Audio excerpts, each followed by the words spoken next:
Hello, everybody, and welcome back to the third game of our 12-hour stream. We are back for 6 and 20 Metropolis. This is the second one-shot foray into this world, and you may, or may not, notice a few familiar faces. Two of the characters from this game are reprising roles in this city, thereby tying this new City of Mist to an old City of Mist that was run on VideoStoreCowboy's channel last year as a 4-shot to test the game out, which is pretty cool. So we're tying some events in from the previous one to this new one. So we have some seasoned legendary heroes here and some new young bucks, which is pretty cool. So let's jump right in here and do our introductions. We'll start with Johnny, the DM of 6 and 20. Johnny, who are you? What are you doing here? And tell us a little bit about this specific City of Mist. Why'd you start with me? Why do you got to start with me? Because you're never prepared, and I like to just jump at the least prepared person. I'm not Trendane, all right? Okay. I'm not going to give you some sort of quippy... All right, anyways. My name is Johnny. I run the Video Store Cowboy channel. As Mike alluded to, this is 6 and 20 Metropolis. This is a one-shot. This is actually a collaboration between myself, Mike, and Speedy from Not So Speed Runs. We do 3 shows a week, and they all take place basically in the same world with 3 different groups of players.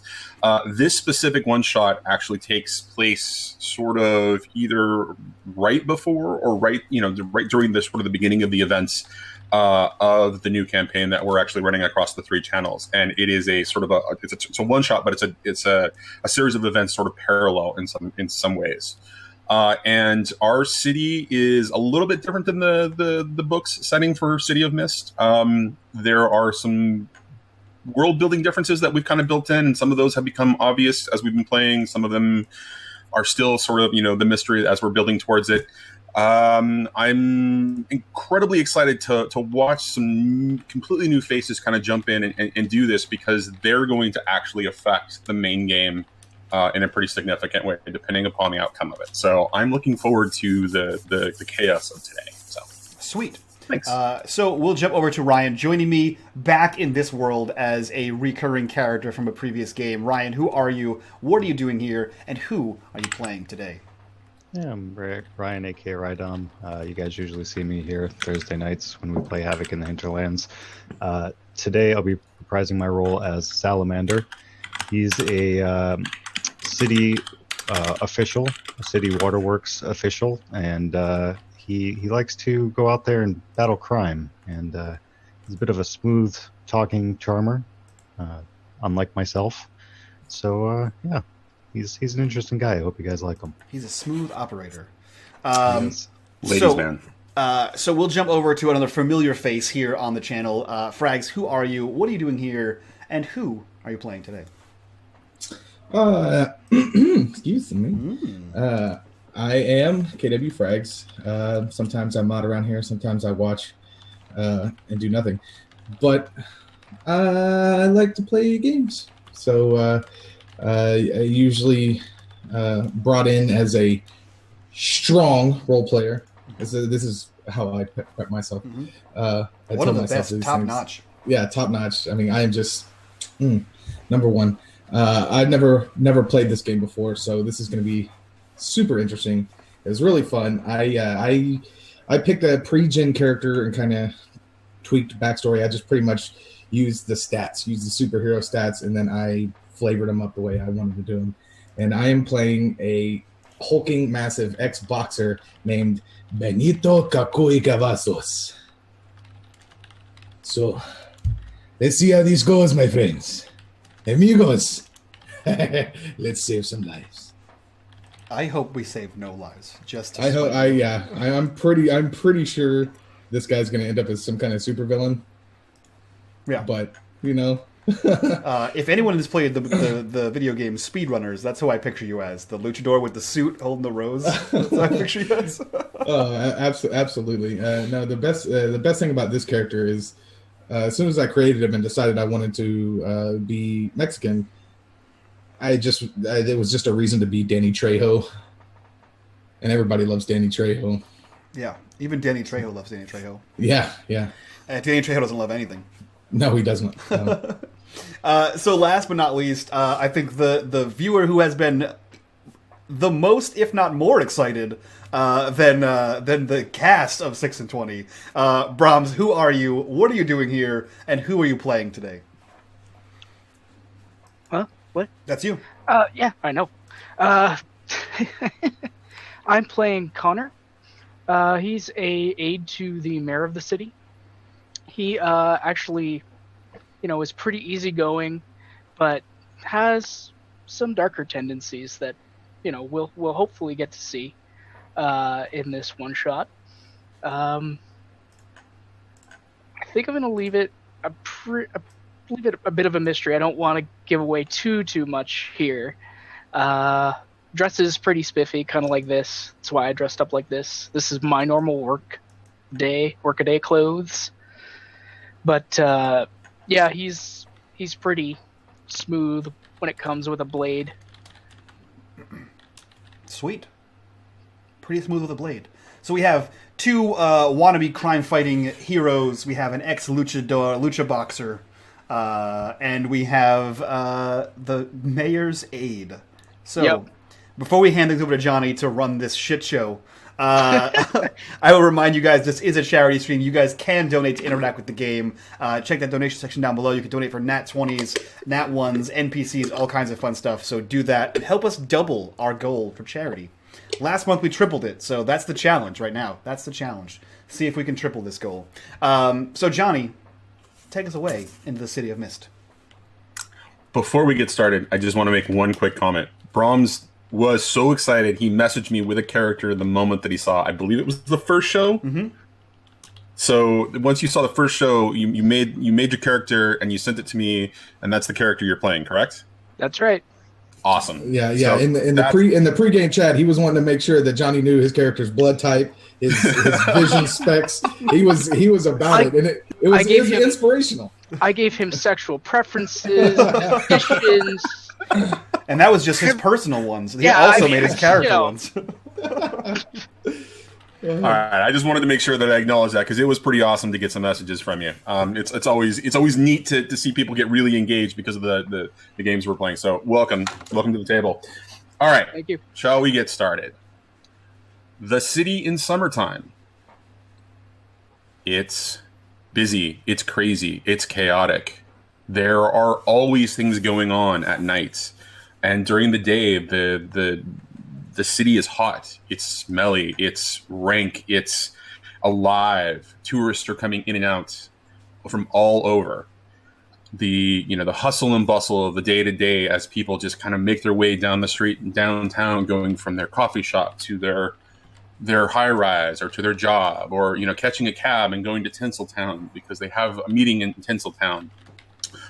And in the blue collar district, air conditioning isn't working, so the tenements are very hot.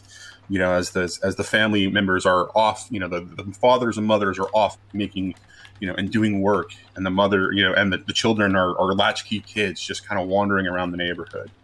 The old quarter, its charm during the day is very much sort of a French/Southern, French/Spanish sort of Southern kind of a feel, but at night it takes on a darker and more sinister means. And so we're going to focus in towards Xanadu yet again during the daytime when there's no lights, there's no neon, there's no gleaming. And we see rounding the corner towards the entrance is Sal and Desmond. Sal and Desmond, why don't you guys go ahead and describe yourselves to us?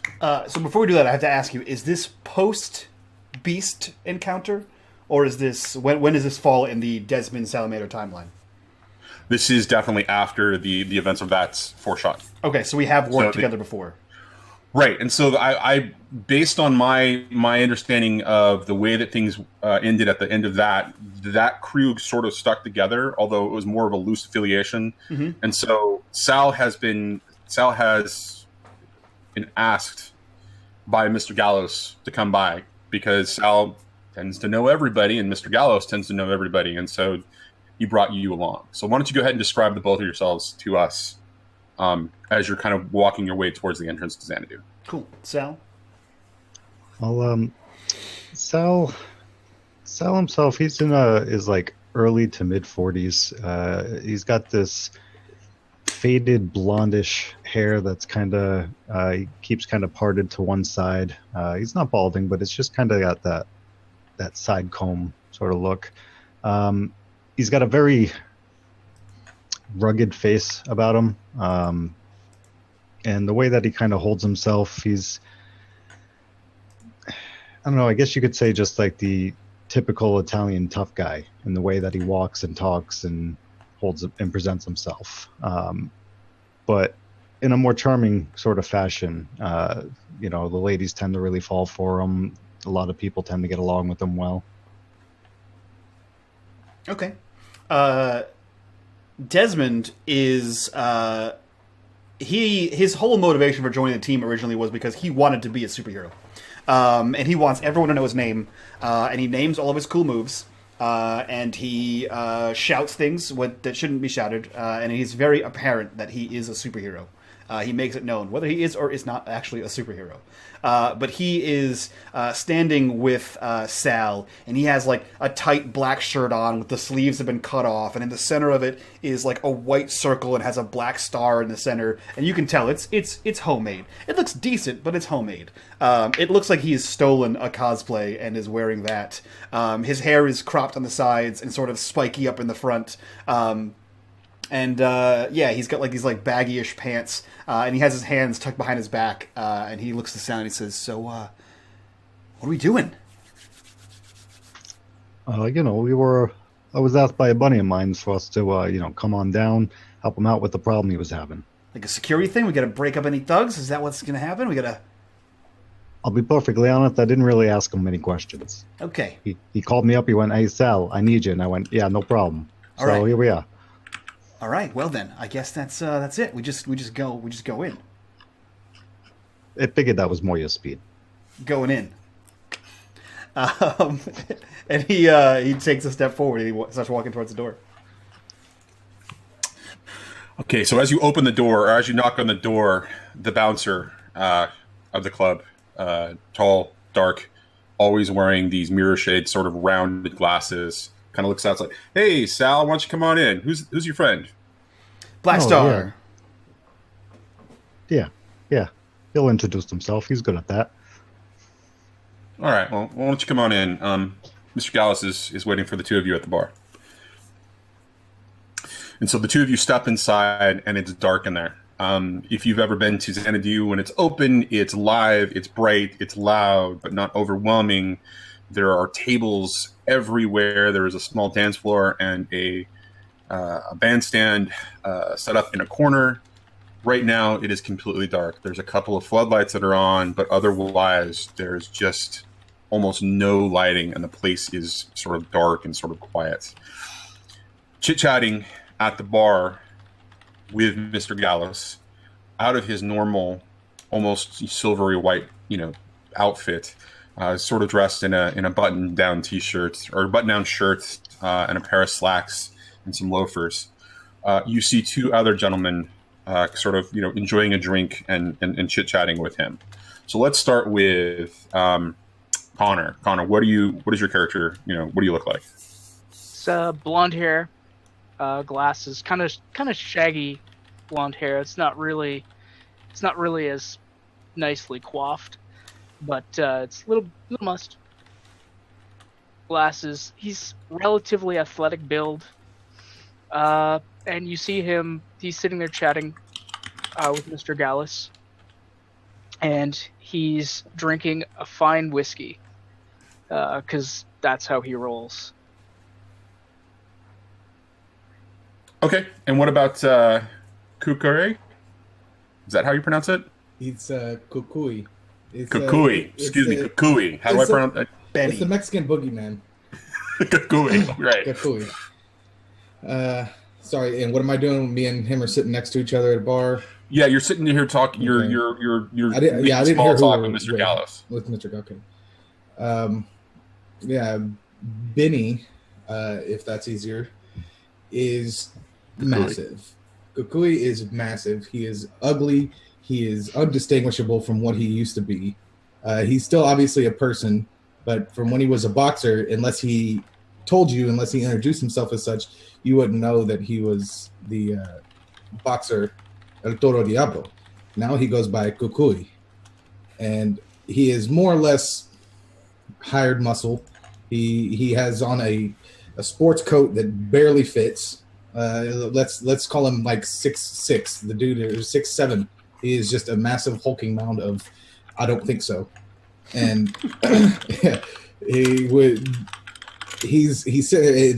glass in his hand just looks super tiny as he sips and he lets Connor do most of the talking, because he's a man of few words, but he will open up. So for the both of you, the conversation has been just really kind of small talk, just asking about you, about your relations. For Connor, asking about the city and how things are at the mayor's office.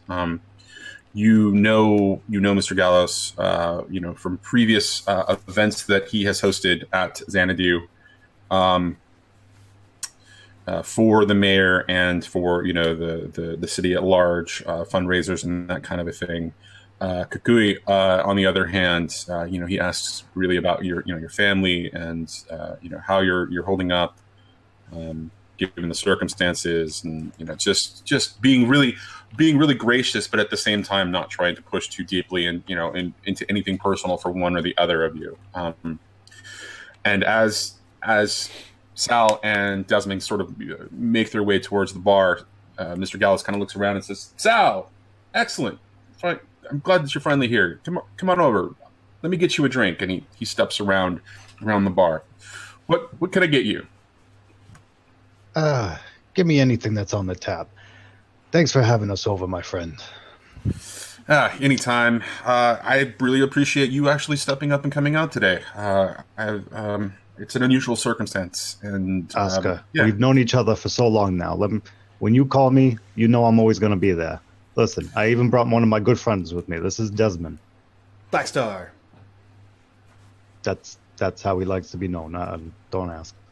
Okay, so he pours from the tap a beer for Sal, places it in front of him, reaches under and grabs an energy drink for Desmond, and it is his favorite flavor of Pandora's Delights energy drinks. What flavor is that? And the vodka to go with it. How old are you? He's like 23. I don't always play children, Johnny. Jeez. If I remember correctly, Desmond was a child when you played him. But no, he was like 19 or 20, I think, wasn't he? I don't remember. I don't know either. So he's 23 now. Oh, he's 23 now. Yeah. All right. Well, maybe it was a couple years ago that you guys dealt with him. I'm a superhero. It works differently here. It would be Raspberry Cooler. That's what it's called. Mountain Splash. Mountain Splash. Gross. They can't be named something normal. They got to be named something funny. All right. And so he Mr. Gallos puts the vodka in front of you and puts the energy drink down. Kind of eyes you over for a second. Says, "Well, gentlemen, I appreciate you coming today. Given the circumstances, I must request a little bit of discretion. There's some extracurricular activities that I need some help with, and it involves a family friend. I wouldn't typically ask normally outside of the family to help with family matters, but Tamonte is going to be busy this afternoon taking care of another issue that we need to address, and I can't spare anyone else. So, Sal, you and I have worked together in the past. We've done some really good things. Kukui, you come by reputation. And Connor, I know you have some extracurricular activities in you as well. So, I trust all of you. And he looks over at Desmond, though I've only just met you. And his gaze settling on Desmond just kind of makes you a little, squirm a little bit uncomfortable. And Tamonte comes up, the bouncer comes back up, says, she's there. We can confirm that she's there. They can pick her up anytime. Mr. Gallus kind of shakes his head. Okay. And he leans in and he says, okay, so family friend is in need of a little bit of protection to get from one place to another. I can't explain all of the details. I don't exactly know why she's in trouble. But I need you to go and pick up Miss Bell and escort her to some friends who can extend long-term protection for her. I'm not sure what kind of trouble this is going to involve. I know that you're all incredibly capable of doing that, though. And so, as you see him kind of confiding in you, you notice that his hair, his immaculately groomed beard and mustache, and his combed hair, which was mostly sort of a silvery sort of white, gets a little darker, and the lines on his face become a little bit more pronounced as he's talking about this, as if he's allowing the veneer of whatever it is as the gracious host to come down and to be him. He says, her name is Galen Bell. So you can pick her up at Elysium Studios in Tinseltown. She'll be waiting for you at one of the back gates. And I need you to take her to the Old Quarter, to a bar by the name of Valhalla.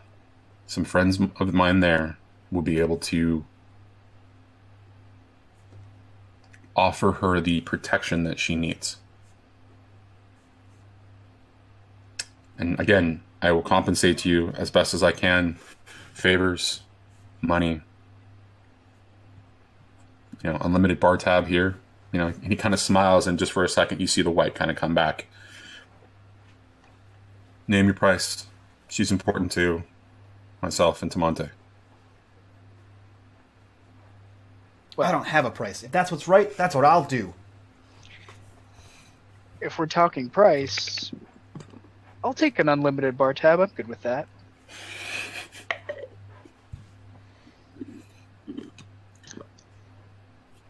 All right, let's go over this again. Who is this girl? Technically, she is Tamonte's godniece. Her name is Galen Bell, and you can find her at Elysium Studios in Tinseltown.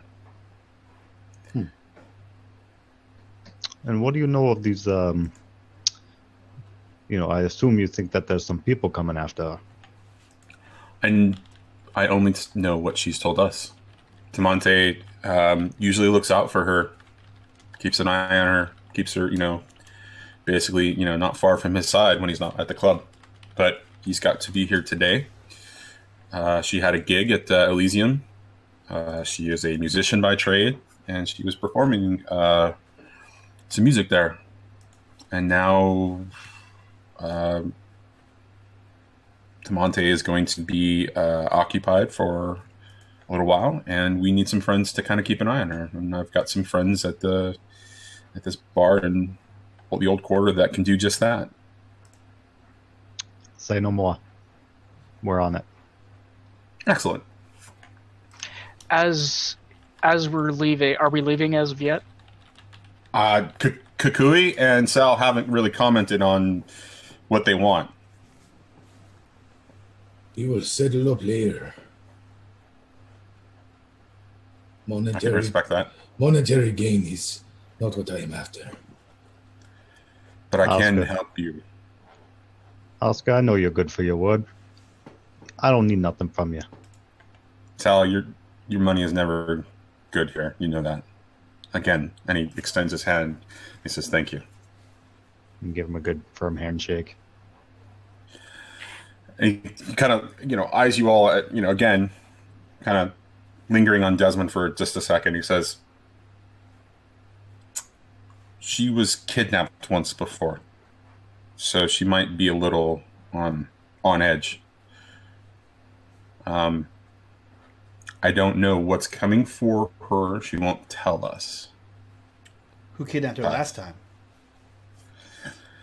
It was a family affair. Her father. Is he a problem still? No, we made sure to take care of that. That doesn't sound like criminal activity at all. Well, and he kind of looks off in the distance, and you see his eyes get sort of, unfocused for just a second, and he says, back then it wouldn't have been a crime. Not helping your case, but if Sal says you're a good guy, then you're a good guy. I can say the same about you.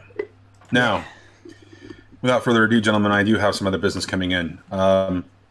She's expecting you at 4 p.m. to pick her up. Tamonte has already informed her that Sal will be there. Very well. As we're going to leave, I would like to, I reach out, I go to shake Mr. Gallus's hand. Okay. And I go in with a forearm clasp, and I just give him an extra long wink. He takes your arm clasp, kind of looks at it, says, "This isn't the olden days." And he pulls his hand back and he shakes your hand properly, and he grabs it with his other hand and does the whole reaffirming kind of shake thing. We'll see you soon. He lets you go. Fair enough. Okay, so we head out. Sweet. I'm assuming. Yeah, Does Kukui go out in the daytime?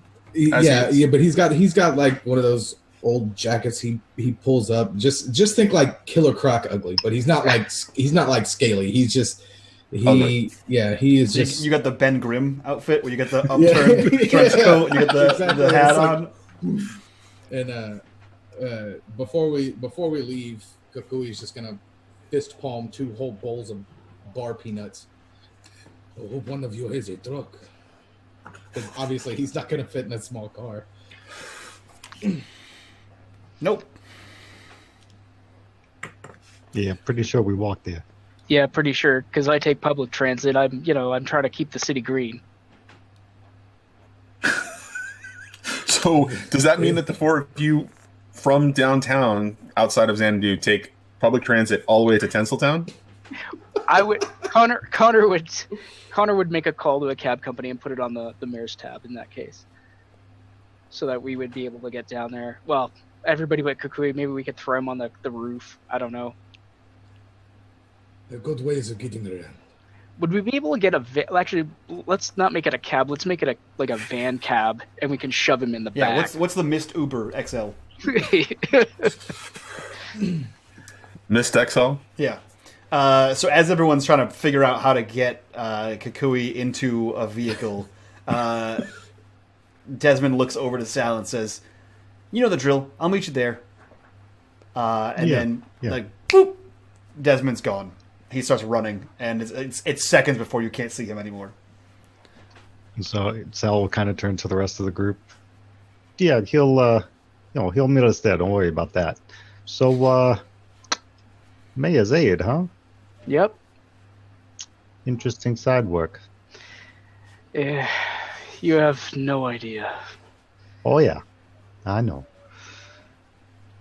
And he just kind of, you think you see for a second, it's a very slight flash of red in his eyes, and then it just fades back.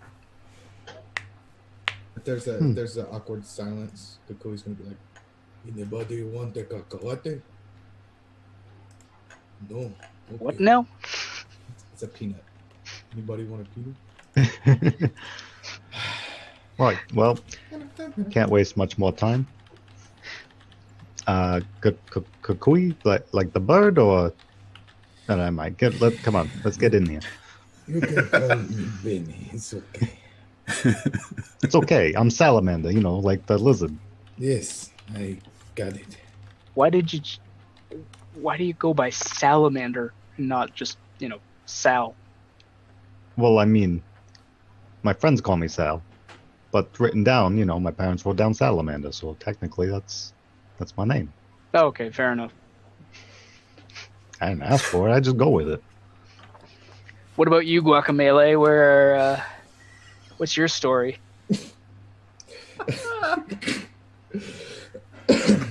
Guacamole!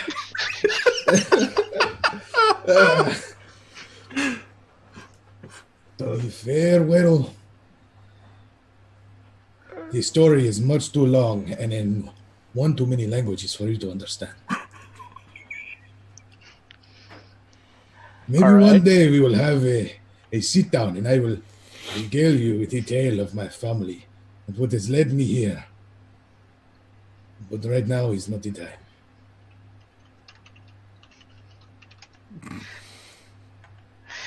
Fair It's enough. if we cannot find a way to get around, he's gonna pull a skateboard out of his trench coat.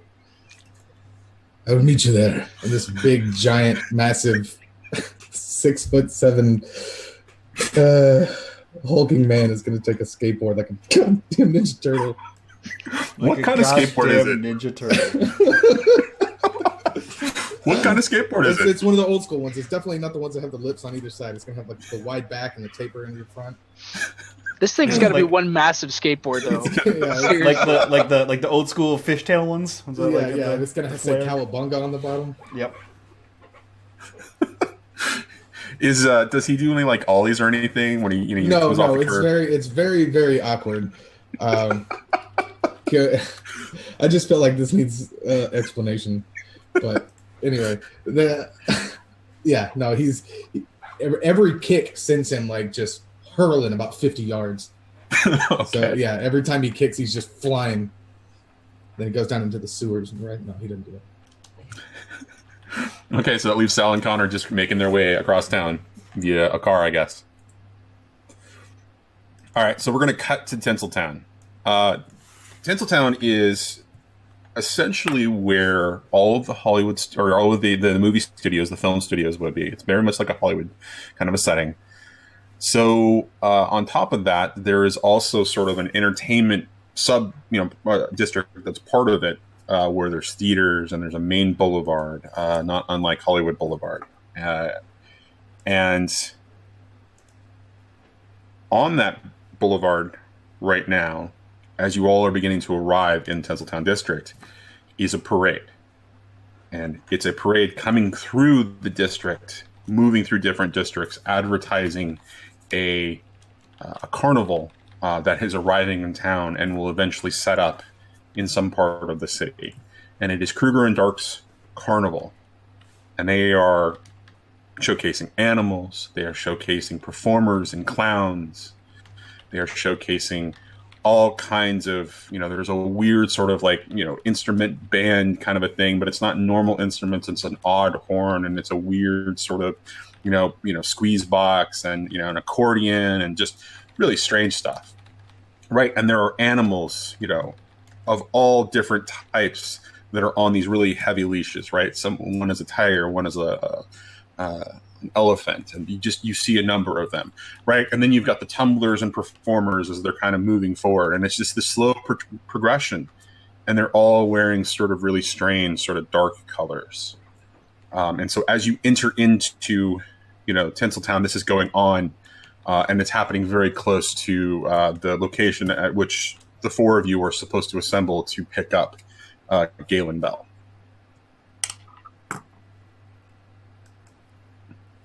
Do we have a description of the building we're supposed to pick her up at? Is that it's essentially it's a guard gate. If you've ever seen like any terrible Hollywood movie about Hollywood, they always go to some back gate where there's like celebrities going in and out, and there's cars going in and out, and it's just like this little like kiosk kind of a thing. Okay. So I imagine that Desmond would have likely gotten there first. So I think I'm gonna scope out, because Sal had mentioned that this lady is either running from somebody or being pursued by somebody, and Mr. Gallows more or less confirmed that. So by him getting there first, he would kind of get a lay of the land, which is something him and Sal have commonly done before. So I'm going to attempt to give you an investigation to see what's happening here. If there's any suspicious or weirder than normal circus folk, that he should be looking out for. This isn't his first applicable rodeo, so he's going to attempt that. So does he arrive early enough that it's not an investigate necessarily, and maybe it's almost a montage? Because with the montage you can do an investigate as well, and there's no roll because you have plenty of. It's sort of like having enough time to. Yeah. Given how fast he would move. Yeah, I mean there is a giant man on a skateboard, so I'm sure it's going to take him more than 30 minutes to get there. So I think he has more than the necessary amount of time to look. He's not like under pressure. So yeah, if we want to montage it, then yeah, he'll montage. What's it called? Investigate, work in the case. He'll do work the case. Yeah. So with that, you describe how you're going to do it. Like what steps you would actually take to do that sort of, kind of casing the area, and then I will give you clues. I will give you 3 clues based on that. Okay. Yeah. So he's going to be zipping around, as quickly as possible between places, in tents, out of tents, looking at people. And obviously, circus folk always look weird, so it's hard to differentiate the ones between the strange ones. Okay. Mercer had a new donation. I'm putting that in chat. That's a 10 out of 10. So he's zipping in and out of tents and crowds and that kind of thing. He doesn't really have a description of this woman, only that he knows that Sal will be arriving for her. So he is going around the area where he knows that she's going to be, and he might even like zip into the building and see if there's anyone like lurking, or see if anyone he'll get to like the top of the building and like see if anyone circles the building, if anyone has any suspicious activity in the general vicinity of the building. He's looking for people who aren't doing the normal circus routine, or who might be doing it too much, like they're spending too much time practicing the same thing over and over again, and Okay, so the first thing that I will say is the first clue I'll give you is that none of the circus folk have left the boulevard, as far as you can tell. They are doing this performance. Like, this is one street off this back entrance is one street, say west of the boulevard where all the activity is. So there's no obvious circus folk that you see that are kind of wandering around or whatever, right? What you do see instead is a lot of plainclothes security in the area around that entrance, because as you watch them, you can see that there's a lot of people going kind of reaching for their ear or are on their cell phone, and they're pointing and they're talking. So there is that. Do you make your way onto the studio proper at all? Yeah. If he knows where they're supposed to meet her. That's what he's basically looking for, people who are suspicious. So yeah, and with his speed and ability to be less than seen, he's going to get as many places as he can before Sal shows up. Okay, and so as you're zipping around, right? There is an unusual amount of costumed individuals loitering in the vicinity of. In the vicinity of the gates, right? There looks to be some sort of strange circus movie being made, and there are clowns, and there are there's like somebody dressed up as a showman, like a sort of a ringleader kind of a thing. There are no animals. There's one guy in a leotard, and there's one woman in a leotard, and there are a number of clowns around, especially. Towards the entrance itself. So once inside, that's where you start to see all the sort of the circus people, but they don't match the circus people that you noticed outside, the carnival people. So that there seems to be something weird about that as well. So that's the second clue. Is there a third clue that you want to? There's a third question that you want to ask besides that?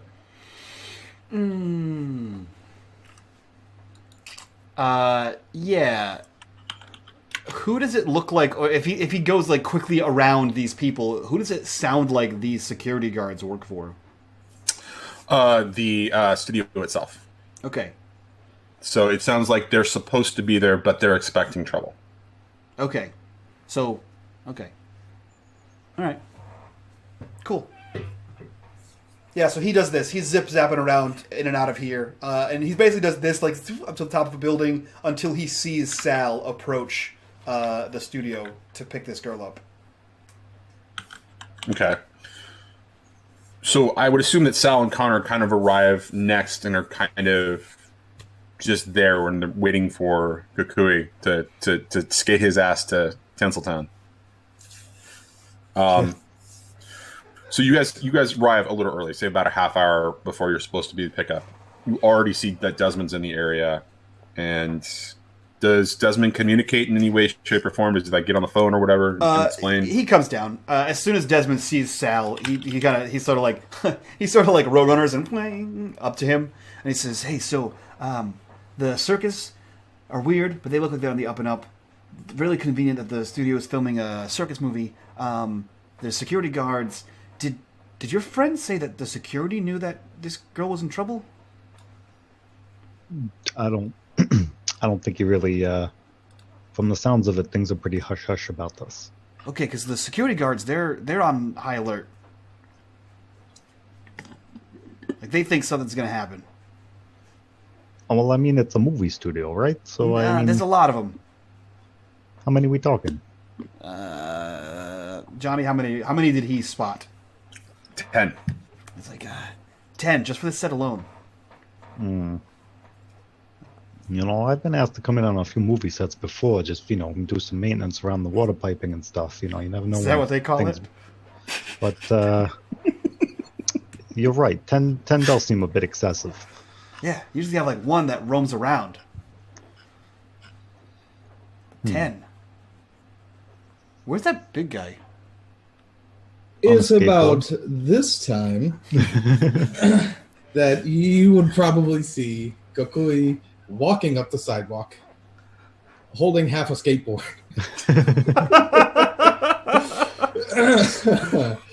And just looking pissed off. And he's just going to walk up and just sling it down. I guess if he sees a gutter or something, he's just going to sling it towards the gutter and try to make it into the sewers. Pinche skateboard.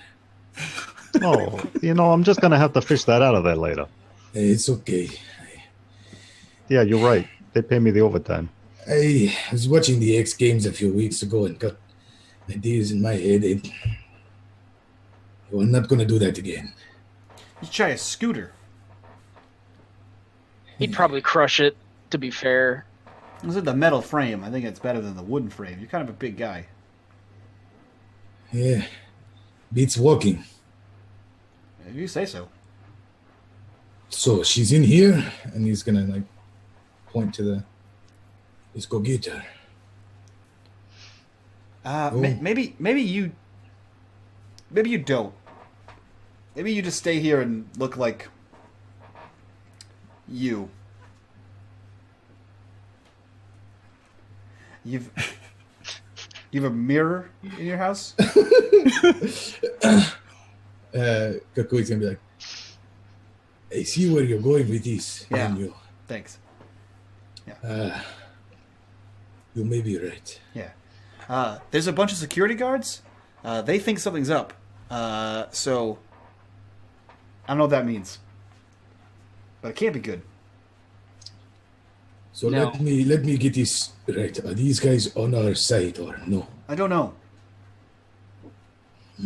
Well, if it was any other day, I would say they're probably on our side. But given the circumstances, I'd have to say that this might be a little sketchy, I guess, at the best. You know what's not going to hurt anybody. If we ask. Maybe not you, though. So, maybe Connor will take the initiative on this one, since he's used to talking to people quite regularly. Okay. Because we'd go up to. Is there anybody that looks like they're in charge of the security? Okay, so the plainclothes security there's not obviously anybody in charge. They look like Yeah. they're communicating with each other according to what Desmond saw. There is the security guard station, essentially the little sort of like hut kiosk kind of a thing with the two, sort of barriers that they can, raise, going one each direction. And there are two security guards, clearly, uniformed security guards for the studio, Elysium Studio, that are working there. Okay. So in this case, because obviously we don't want to approach the plainclothes, Connor would head up to the security desk, and then he would, excuse me. Can I help you, sir? Yes. He would whip out. In this case, he would actually take out his ID. That city official. I'm the aide to the mayor. I was looking to see if I could meet with a specific person, if that's possible. Do you have an appointment with this particular person that you're trying to meet, sir? And do you want to explain to me who you're here to meet? What was her name again, Johnny?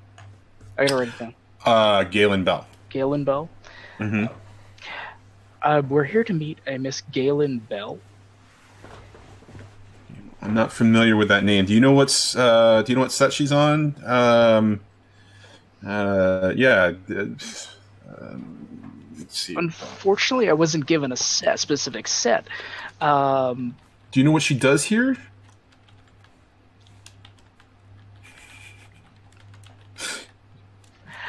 I'm assuming she's an actress. You guys were told. She was a musician. She's a musician. That's right. Oh, that's right. She's performed. That's right. Okay. They made Kukui go stand on the other side of the street so he can't hear the conversation. He's just over there with his hands in his big trench coat, trying to look very not suspicious. But I'm sure at this time there's at least 4 guards that are just kind of staring at him. So what you're saying is that Kukui is the detail-oriented one who got left behind because he looks terrible. Yeah. A couple of the plainclothes have started to take notice of you. And so you convey to the security guard that she's a musician and performing. He's like, they're doing that on Soundstage 3. Let's see.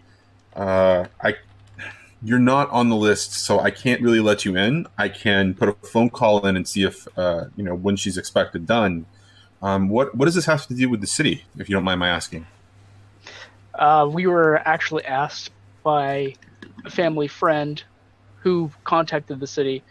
They wanted us to, check up on her and make sure everything was going okay on set because they had heard some not so great.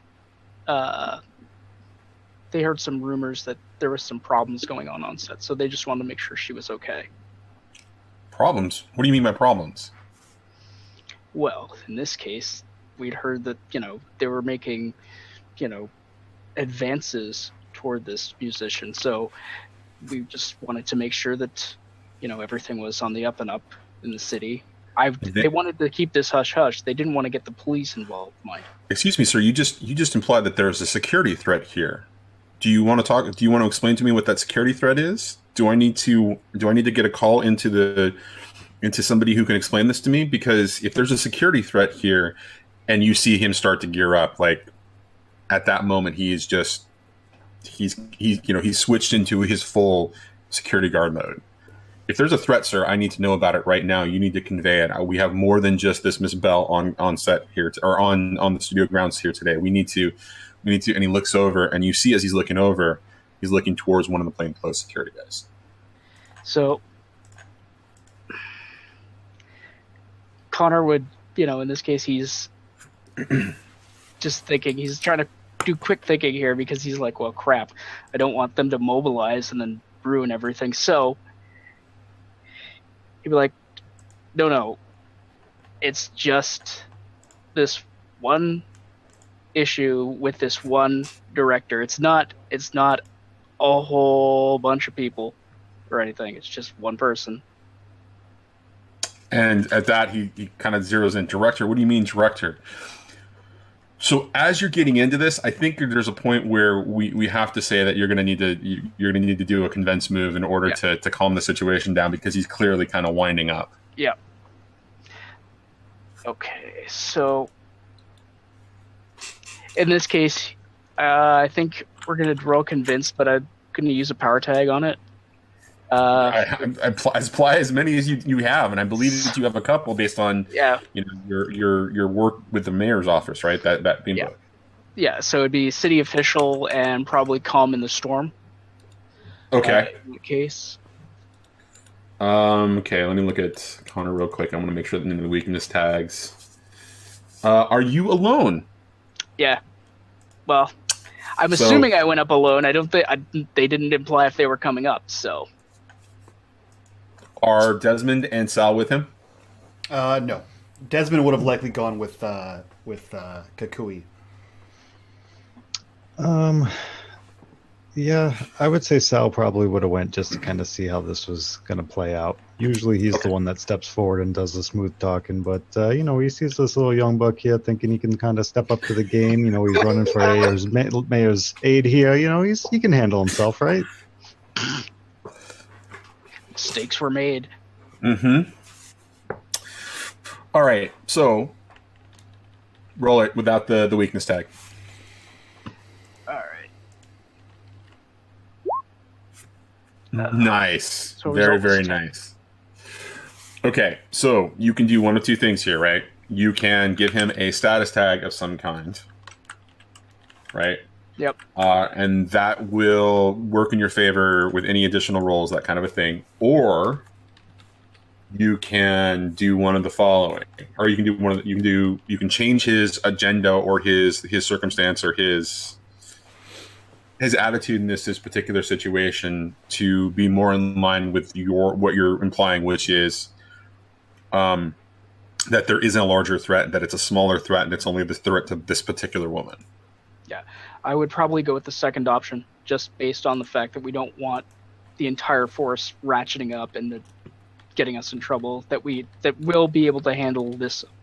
I'll be able to handle this on my own with, Sal. We'll make it clear that me and Sal are the ones that'll be, heading in, because the other two obviously aren't there, so we can't be like, well, there's four of us, so he would.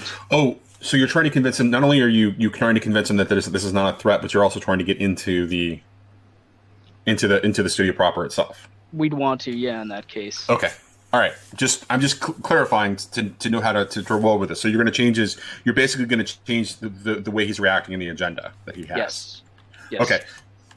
And he's like, he looks at it as you're saying all this, and he starts to get worked up. He says, "Oh, all right, okay. Her name is Galen Bell. You said." That's right. Oh, she's okay. Studio 3. All right, and he starts to write something down, and he says, "I'm going to need you to sign this." And he turns around. He turns a book around, and it's it's basically like a sign in, sign out kind of a ledger. Mm-hmm. Your friend is going to come with you too, and he points over to Sal. That's right. Sal. He's with me. He's good. Okay. He says, yeah, okay. So Sal, and your name is Connor. He's right. asking you to sign in as he does it, and he writes out 2 name tags, and he hands you, kind of inserts them into plastic badges, and he's like, these 2 badges are temporary. They only work today. Studio 3 is right, this way, or Soundstage 3 is right this way. And just, it's the second building on your right, kind of a thing. Don't go inside if the light is lit red. Otherwise, there will be somebody, at the door to be able to help coordinate. And about this time, it's 3:45 as he says, "Okay, that's great. And just make sure you drop those badges off also when you come back." Okay. And so Sal and Connor move their way into the studio proper, as you see the chaos of whatever these performers are, these extras for this particular movie. And as you walk by, you see one of the clowns, a very particular clown, sort of dressed in white with sort of, these poofy sort of balls, on the center, bright red hair, big red nose, carrying a bright red balloon, but the balloon just doesn't move as he moves around. It just kind of stands there. He's really creepy. You hear him mumbling under his breath. As you get closer, it's something about floating. And you pass him, and you move forward, and you get to Soundstage 2 or Soundstage 3, and the red light is lit up. Meanwhile, during that, like, we'll stop at the red light, but as we walk by the disturbing clown, Connor's gonna mumble, I fucking hate clowns. Don't you? You see the clown's grin get a little bigger as you do that. There's always these rumors about these clowns running around the sewers and whatnot. Telling you, I'm down in those pipeways all the time, and I never see any clowns. I'm telling you. No alligators either? Well, I mean, not full-size ones, but, Okay, fair enough. All right, so while you guys are waiting just outside the doors, the light is lit red. We're going to cut back to Desmond and Kukui. Kukui, they are definitely taking a little notice of you because you're kind of loitering back there, trying to look nonchalant, but doing very badly at it. No problemo, amigos. It's just hanging out. It's gonna lean on a street lamp. Does this? Yeah, I was just gonna say it's gonna move a little bit. Yeah, it's gonna sway. The bird sitting on top of it. And what about Desmond? Hey, do like a trick. Do you like juggle? There's a circus literally right there, like right there. Juggle. What do I look like? Do I look like some kind of party trick? Do I look like some kind of freak show?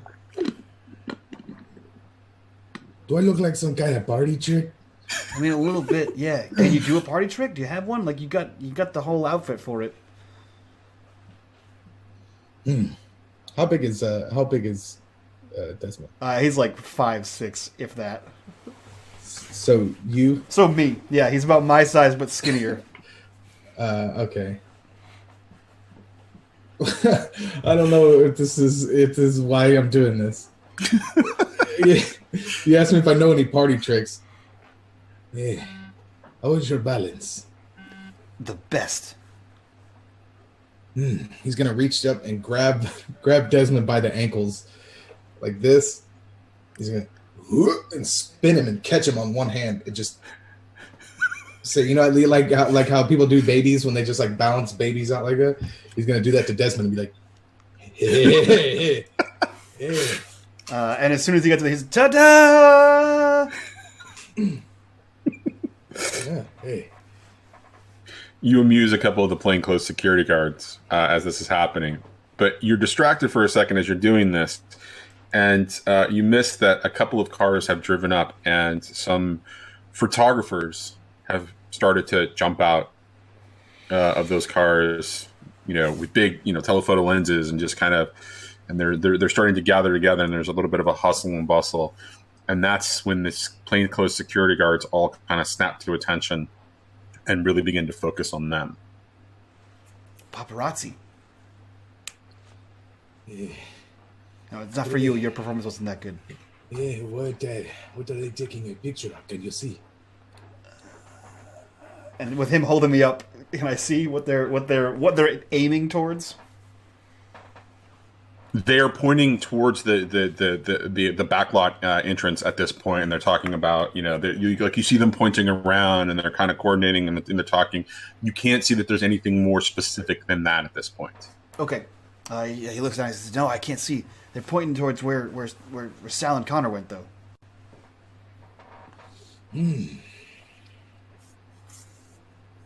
Well, what do you want to do? They got the badges. I mean, I don't think we didn't need no stinking badges.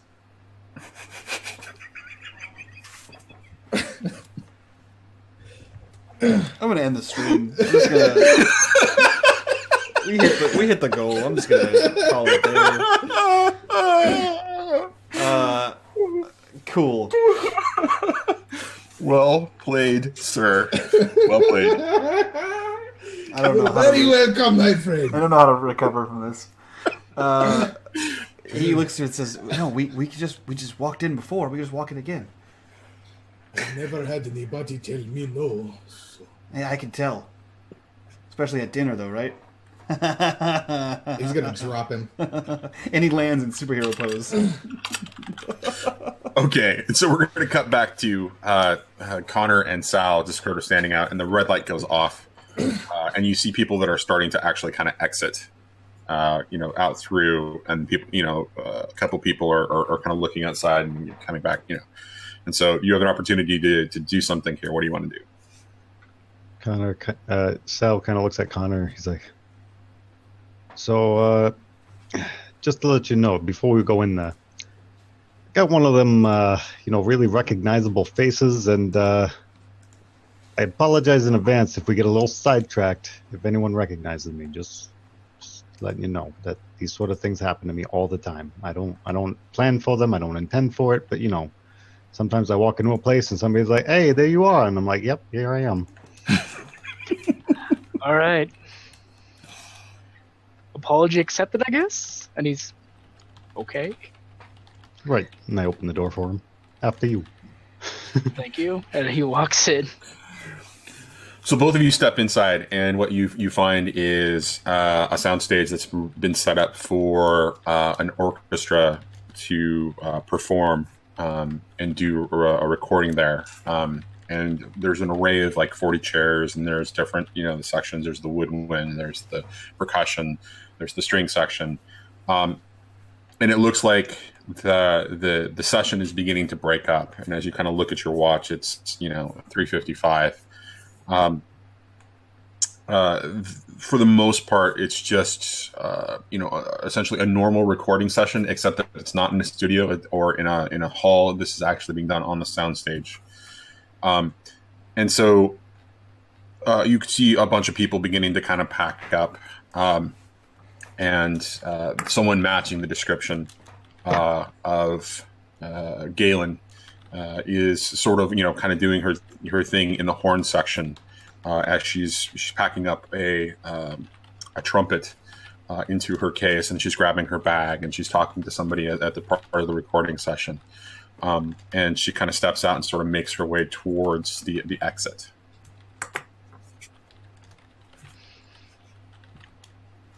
Okay, so we move to intercept her, and I'm assuming, Sal, being the smooth talker, would have been the first one to say something. Yes. So I would kind of casually call out to her, Miss Bell.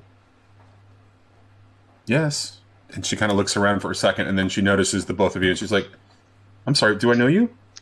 Not yet, but I hope to know you very shortly. My name is Sal. I'm a personal friend of Oscar Gallo. He had sent me over with some friends of mine. Oh, okay. Right. I'm so sorry. After a session, I just, I kind of lose my mind for a little bit. No apologies. A beautiful woman like you should never have to apologize for anything. Now, he sent us over because he told us that you might need a little help with something. Yeah, let's go outside and we can talk about this more. I'm sorry. I don't want I don't want anybody that I work with to know. And she motions to sort of step outside. And so the three of you step out, and she kind of steps towards the center of along the side of the building, so that she's not directly near the door when she my godfather Tamonte, he made sure to send me a text and let me know that there was somebody coming for me. You said your name was Sal? Yeah, that's right. Okay, the one and only. Sal. I'm sorry that you got dragged into this. I can't really, I can't really explain it. I've been followed lately, and my godfather has been really great about coming around and really kind of keeping an eye on me. But I understand that he has some other business today. He said something about that you would be taking you somewhere where I would be safe. Do you know anything about that? I was told to bring you to a certain location. Yeah. Okay. Do you? I mean, does it seem safe? I trust my friend very well with this. Mr. Gallo's a very close personal friend, and he assures me that it's a safe house. You'll be good there. Mr. Gallo says along with my godfather, he made sure that I got my schooling was taken care of and everything else. So I after I lost my parents, I appreciate that. Okay. And who are you, sir? And she looks over to Connor. I'm actually the heir. I'm the heir. I'm the aide to the mayor, and well, that just happens to be. I picked up a little side work from Oscar in this case because I know him quite extensively from my work with the city, and I happen to frequent Xanadu fairly quite a bit. Okay. So, do you have a car? Or is that how are we leaving? I was supposed to meet you out at the gate. I was surprised that you actually came in on the lot. Is everything okay? Do we need to go? We have a vehicle on retainer right now. We're just waiting to go pick it up. However, we do have a couple of associates that had to wait outside for reasons. Now, Miss Bell, may I call you Galen? Do you mind? No, please, Sal. I mean, yes. I mean, I can't really say, whether or not that we got a problem at this particular moment, but is it normal to have this much security running around? On a typical day, there's the lot is always, you see the uniformed guys. They're at every gate and they're doing their job. I understand that Paulo Garcia is actually on the studio lot today, and when she says Paulo Garcia, everybody or the two of you recognize that name. He's an incredibly famous actor. Sort of like the Antonio Banderas kind of a guy, right? And so you recognize the name, and that it immediately makes sense that there would be that much plainclothes security, sort of standing around that entrance. Paulo is Garcia is, I believe he's in studio.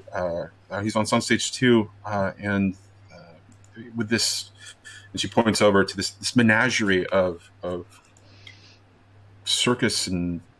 I don't know. They're making some, strange circus horror movie. So, well, a lot of them are a bunch of fools that they're out just protecting them. I mean, they should all be on lot protecting a gorgeous girl like you. I'm told you're also a singer. You do music.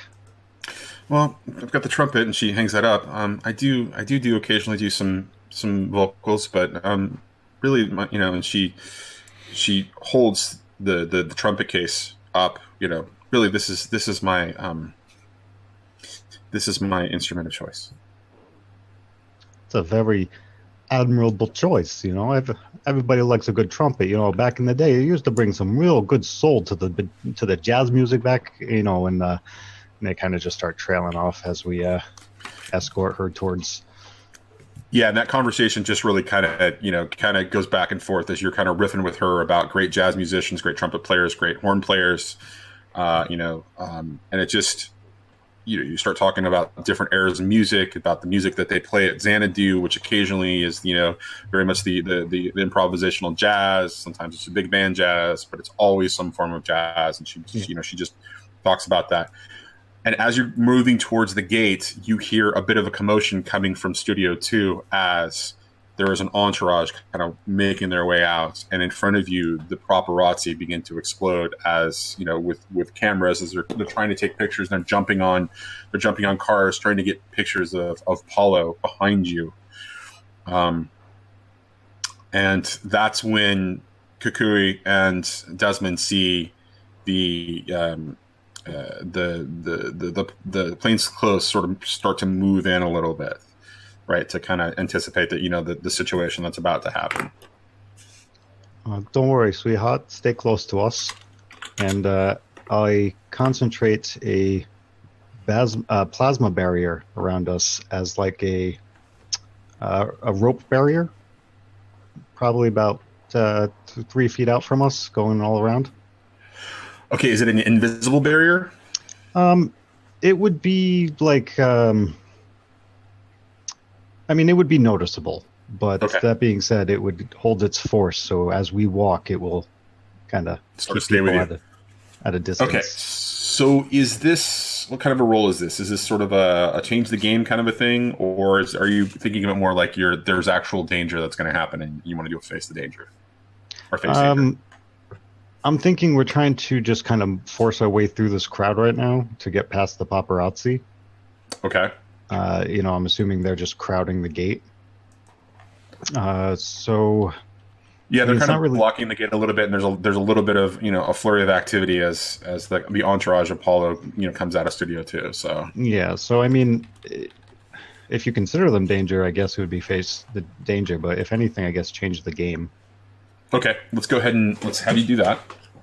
And what power tags do you think apply here? I can do the plasma barrier. Let's see. I also have a brawl command. No, okay. I guess that wouldn't really work well with this. Probably just the fact that I have the plasma barrier. And you tell me, is it dry? Is it wet? Damp? How's the conditions today? You're not in damp conditions and you're not in dry conditions. It's just sort of it's a hot summer day, but it's not dry. Yeah. Okay. Yeah, so just that then. All right. So go ahead and roll it. All right. Mild success. So let's go ahead and talk about what this actually means for you. So you get, with one power tag, you get one juice, and you can spend it on one of the following effects that is listed there at the top, right? So you can create a story tag, you can burn a story tag or a power tag, or you can reduce a status. In this particular case, I think you're going to create a story tag of barrier around you, right? We're going to call you barrier 1. Essentially, it's just going to keep a buffer around you, unless you've got some other element that you want to do with this. No, that pretty much was what I was looking for. Okay. All right. So we're going to say that there's just barrier 1 around the three of you as you're kind of moving forward. She doesn't even really notice as you continue. Does Connor react to this at all, or does he even see it? He wouldn't have been paying that close attention. Like he would have had his hand on hers, like on her wrist, probably just trying to lead her through the crowd, not just that way she's not going to get lost. Okay. All right. And so as you're getting closer and closer to the gate, there's more of a flurry of activity as the entourage begins to move through, and the paparazzi are all trying to just get in and get closer and get pictures, and you've got a couple that are kind of running up. There's the plainclothes are starting to kind of move in and kind of push people back, and it's starting to get confusing there. For Desmond and Kukui on the outside, there's a chaos. There's like a large amount of chaos going on in front of you. Like the plainclothes are jumping in, kind of pushing these paparazzi back. Paparazzi's kind of moving back.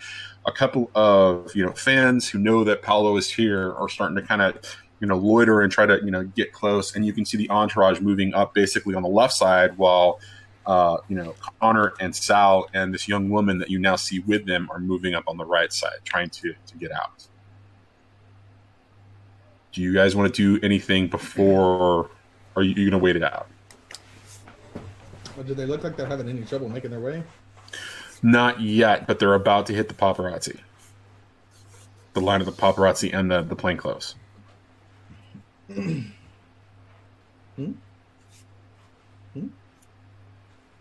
you trying to?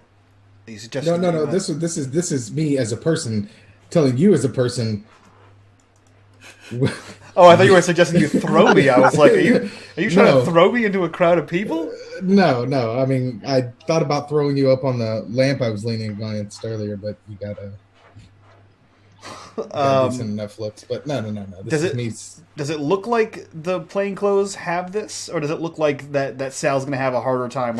Like Desmond knows like what Sal can do. The's it look like Sal's going to struggle through this gaggle of people?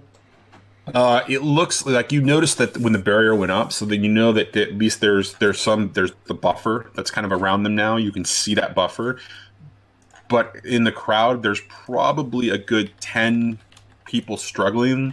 You've got 3 plainclothes that are right actively there, kind of pushing back on about 7 paparazzi who appear to be trying to get around or through, or jump over a car to get closer to get pictures of Paulo. Okay. Do I see Paulo? You see the entourage moving, and you're not quite sure yet who's there, right? Neither of you know that it's Paulo yet.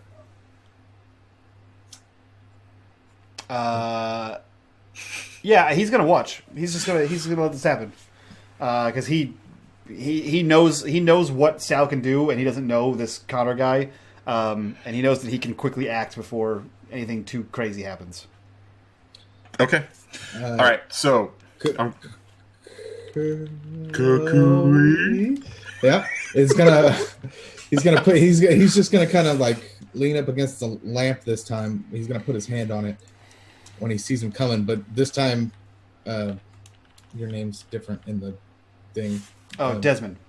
Desmond is gonna be able to tell that I'm forcefully kind of pushing it forward, like getting ready to like bust it down to try to move attention away if stuff starts getting weird.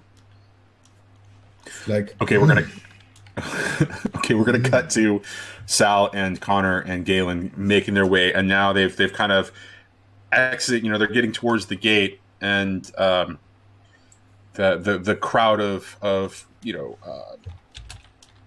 the crowd of paparazzi and plainclothes security are starting to scuff a little bit, and you hear some frustration. And so as you move into this, you're starting to get buffeted a little bit as there's pushback on your barrier, and so you're feeling the momentum, the craziness of what's going on around you, and it's obvious that you can't get through this way. And on the other side of the gate, or on the other side of the little hut kiosk kind of a thing, Paulo's entourage is beginning to make their way. As you can see, more plainclothes are just kind of pushing back as the entourage, which includes what looks like two big private security guys that Kukui could probably take on because they're not as big as Kukui, are kind of moving through, right? One of them actually kind of looks familiar. It looks like a guy that you probably fought at one point when you were boxing.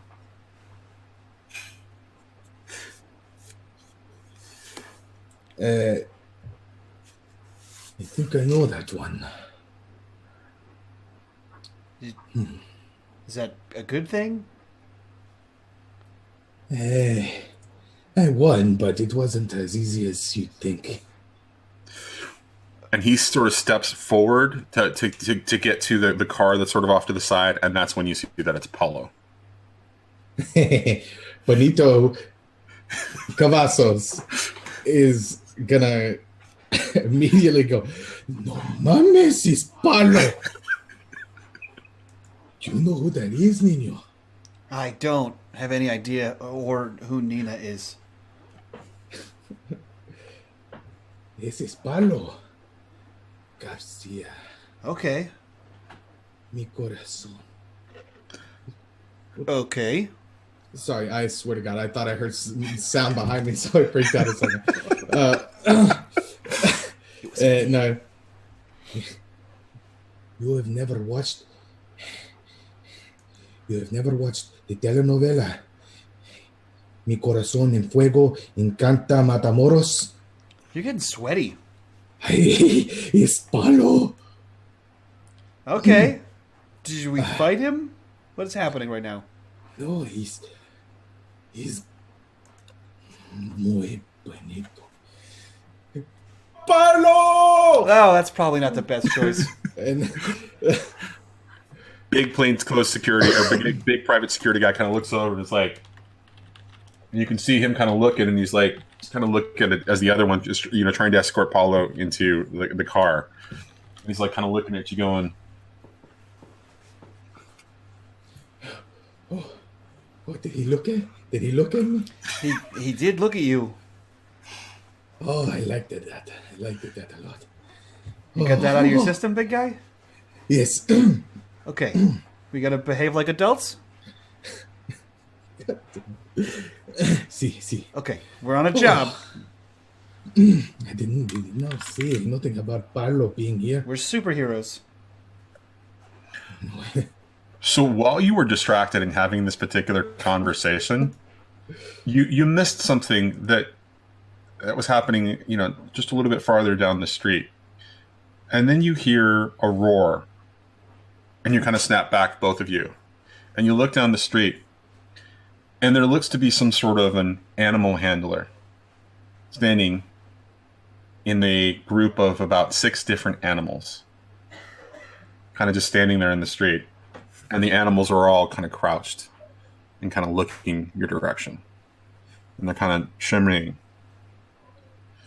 Do you understand what he said? Did I understand what who said? Did somebody? The lion.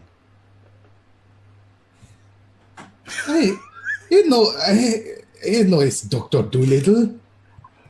Listen, man, I fought some guys that could transform into animals, and I don't know what the hell you got going on. I don't know what you do. I was just asking. I don't understand lion. Okay. It's not my thing, man. Okay. All right, we'll talk. We'll figure out what your thing is. We'll get there. I know what my thing is. You don't worry about what my thing is. I don't want to worry about your thing at all. Hey. I don't even know how to react to that. So Sal and Connor are getting buffeted, and they finally come around the there's like 2 corners of the building. Paulo is going off this side. You're watching the chaos and the commotion over there. You see the two, you see Desmond and Kukui kind of looking over there, and you see Kukui yell, and you're catching this all in, and then something grabs both Kukui and Desmond's attention, and they look down the other side of the street. You haven't turned around the corner yet. Obviously, there's something that has stepped up. Like there is some change in the situation.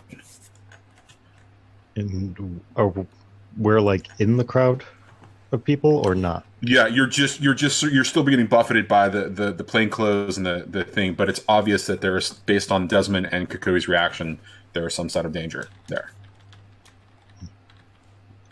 It's seeming a little crowded this way. Perhaps we tried to, and I'm kind of thinking back. I know all the streets very well. Is there a back entrance? So the studio definitely has a number of exits, right? Every studio backlot has usually 3 or 4, so where the other 4 are in this particular studio. Okay. So I would try to get us down to like the side street, basically. All right, so you begin to kind of pull back and start to move back in the direction, and you see the security guard start to kind of look at Connor, and then some other noise kind of distracts him, and he kind of looks away, giving you guys a moment to kind of move back into the studio proper. We're going to cut back to Kukui and Desmond as the creatures, you hear each of them make some sort of a roar, and then you see the animal handler kind of whip something. It's not just a normal whip, but it's definitely something. And they all begin to move into attack. And so moving into rush down the street. Towards us. Yes. Oh, okay. So, us or the crowd? They're just coming down the street. They're moving forward down the street. Now, and you said these things are animals. Are they like tigers and lions and bears? Oh my! Or are these just like there is a tiger creature? Okay. There is a tiger. There is an elephant. There is a wolf. There is a panther. There is a and there are 2 dogs, very large dogs, like Mastiff level dogs. They're going to form into a giant Megazord too? No, they're not going to form into a giant Megazord. That is not what's happening here. Maybe later, though. Which one forms the head? Yeah. Anyway, so Kukui is seeing the situation is muy malo. And he's gonna walk into the middle of the street. And put his hands up and tell him, "Hey, izquierda!" Point down the street. Who are you pointing this out to? The Sal and the guys. I'm Okay, not. So, go ahead. He definitely is doing this because he doesn't want Paulo to get hurt. Not for the mission at all. Just because Paolo his main concern now is to make sure Paolo doesn't get hurt. His main concern is to get on Paolo's entourage. Yeah.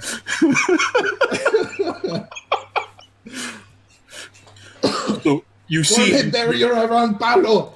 you see Sal and Connor kind of starting to head back towards into the studio proper. They're not moving too terribly fast yet, but you see that they've definitely noticed that something was wrong and they're heading back in.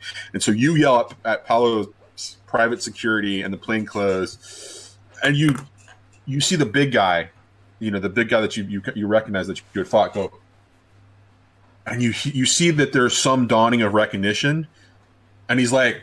And he gives you a big thumbs up, and he gives you a shout, right? He does whatever the chant was for your when you were a boxer, right? Whatever they chanted for Kukui when he was a boxer, he gives you that chant once, and he raises his fist, and then he hurries Paulo into the car, and they begin to kind of speed off as these animals are about to run into the crowd proper. You said that this whip looked not normal? No, it's definitely, there's something off about it. Okay. So while Kukui is doing whatever this Spanish dance is that he's doing in the middle of the street, Desmond doesn't understand what his thing is, and he's going to go run towards this ringmaster kind of guy with the whip. And in my notes, he's called the Beastmaster. Thank you very much. He's the ringmaster, the ringleader, maybe. And I'm gonna try to throw him off balance. Like I'm trying to hit this guy. I'm trying to hit him with all I got. It looks like in Desmond's eyes, he cracked the whip. They all like sat down or crouched. Then he cracked it again, and they moved. So he's obviously controlling these in some kind of way. Absolutely. So he's gonna try to get up there as quick as possible and hit him with all he's got. All right.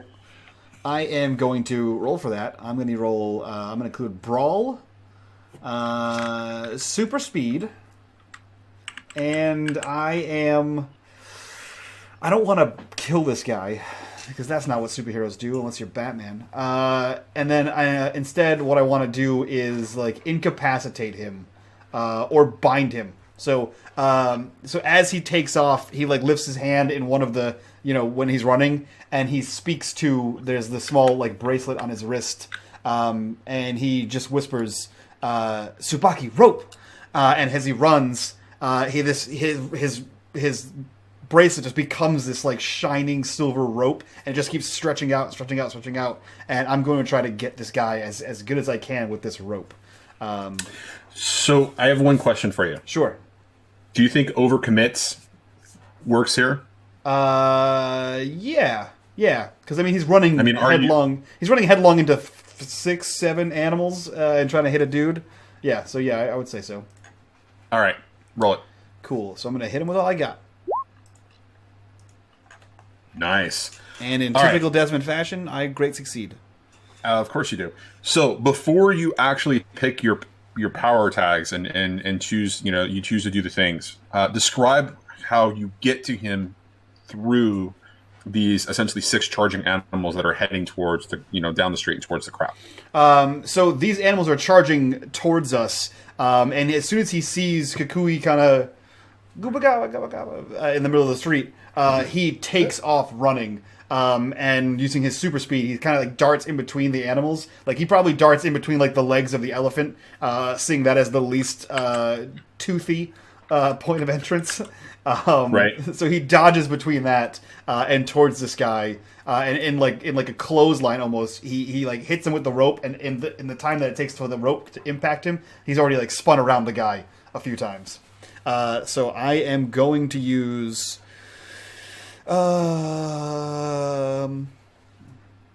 It's your ability to move them. They are out of the way. Let's see. I'm gonna hit them. I'm gonna get them good. So +1 tier, and then I am going to hold his attention. And it would be like tier 3 tangled.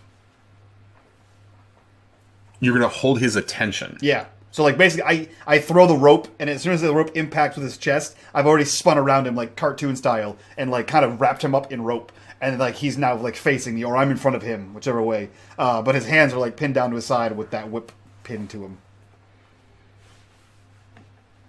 So I've tangled him up in my rope weapon. Does that make sense? Are you using your hold the target's attention to do that, right? Yep, and you get him good. And you get him good. Okay, so so it's the tier 3 tangled is the status. Yep. You hold the target's attention. Okay, all right. Right. The way I'm reading this, there's a little bit of okay. So, anyways, so tier 3 tangled. He's kind of caught up like this. Kind of struggling, and you get a really good look at him, right? He's got really light, fair features. He's got blonde hair. He's got blue eyes. But the outfit that he's wearing is incredibly dark. And that immediately just stands out to you as the parade. These were, this guy's from the parade. There's something about that just kind of resonates, that there's something about those people, right? So you kind of tangle him in, and he is, kind of prone there, but he's kind of starting to step back and just kind of wiggling a little bit, and you see him flick his wrist with the weapon in his hand, and you hear a roar as something begins to turn behind you and rush back towards you. Okay. And so for Kukui, you see all of the animals except the tiger continue to move forward, and the tiger kind of, you hear a roar as you see Desmond kind of just subdue the Beastmaster, and he just kind of, this tiger kind of roars and just begins to kind of turn and, move back towards that direction. But you still have 5 beasts coming your direction. Well, Kukui, seeing that the elephant poses the most risk, the most risk of crushing the vehicle that Paolo just got into, whereas I feel that the others, he would have time to get away if there was a panther and some dogs and stuff trying to get inside of his limousine. Benito is gonna grab his jacket and just sling it off, and that's when you're gonna see that he's just stitched up. He's got like scar tissue all over him. There's a part, one of his arms looks like Frankenstein stitched it back on, and he looks like Sloth from the Goonies pretty much. And it's just you get to see. Are you gonna do this? The Spanish version of "Hey, you guys"? No, ¡Ay, muchachos! Oye, muchachos. No, he's gonna, and he wants to take on this elephant. He wants to stop this elephant in his tracks. Okay, how are we going to stop this elephant in its tracks? I'm going to use the tags here. Huge, instant muscle building, and grow bone armor. And all of a sudden he's... Go ahead. Okay.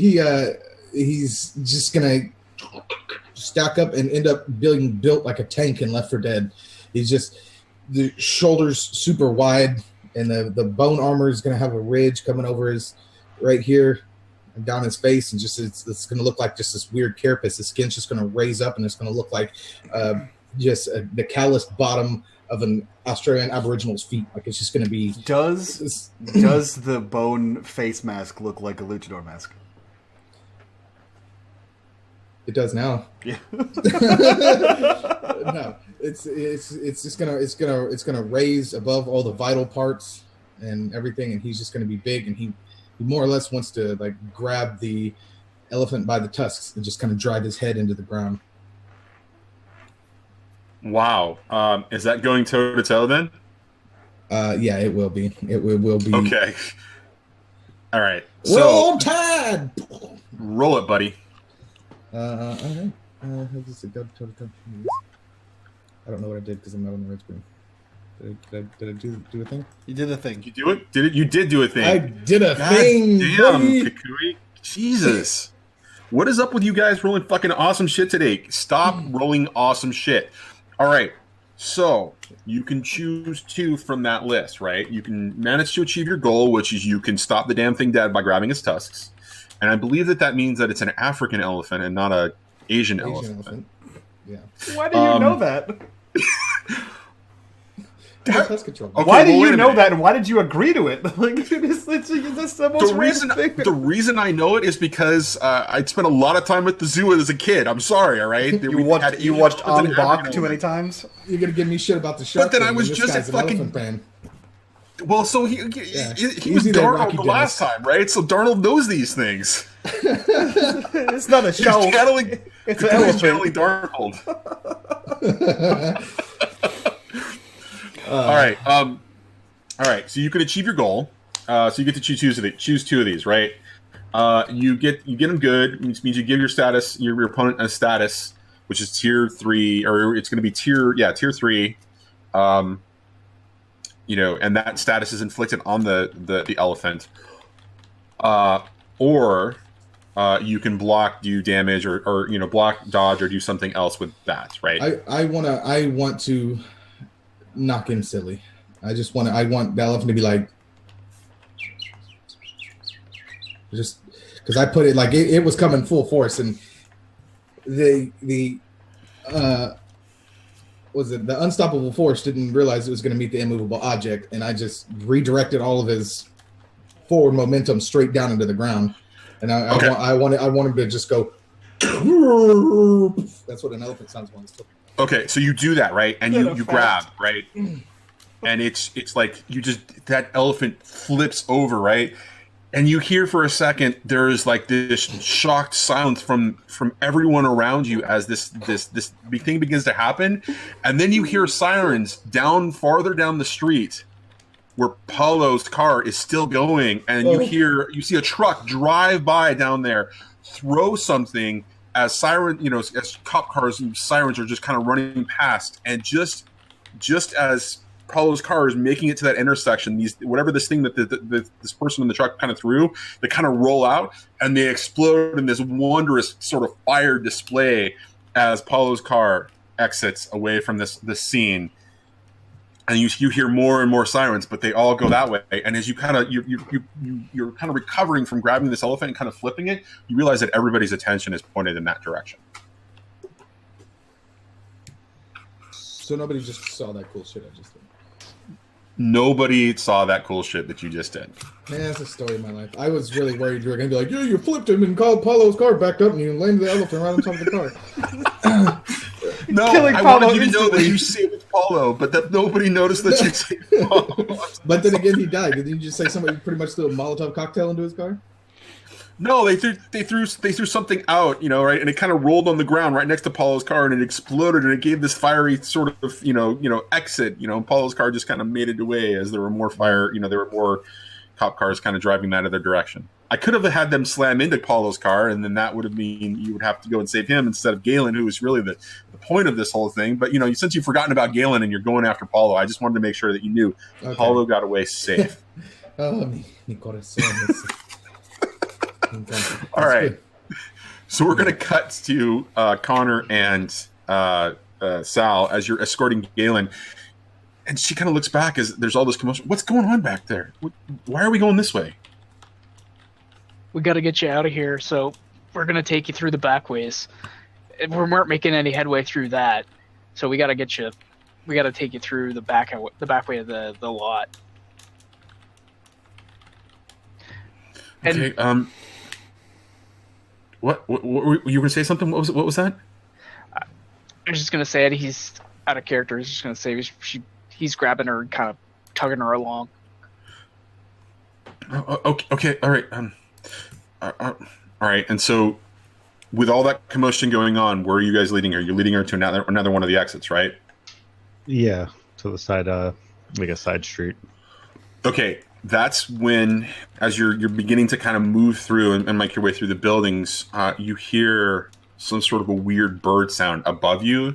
And Sal, it kind of catches your eye, and you look up, and you see that there is some sort of hawk kind of trailing where you guys are and following. As you make every turn, it's following you. How far up is it? It's a good 200 feet up. So it's the kind of thing where you could send something at it, but you're not, it's going to be very hard to hit because it's moving incredibly fast as it's kind of doing its thing.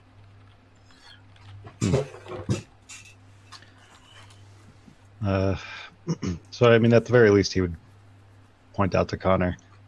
Unless the mayor's keeping tabs on you with birds now, I think we're being followed. He looks up. Shit. So, let's get her under cover so we can try and shake this thing. I only see studios. Do one of the other studios have a back door that we could get through?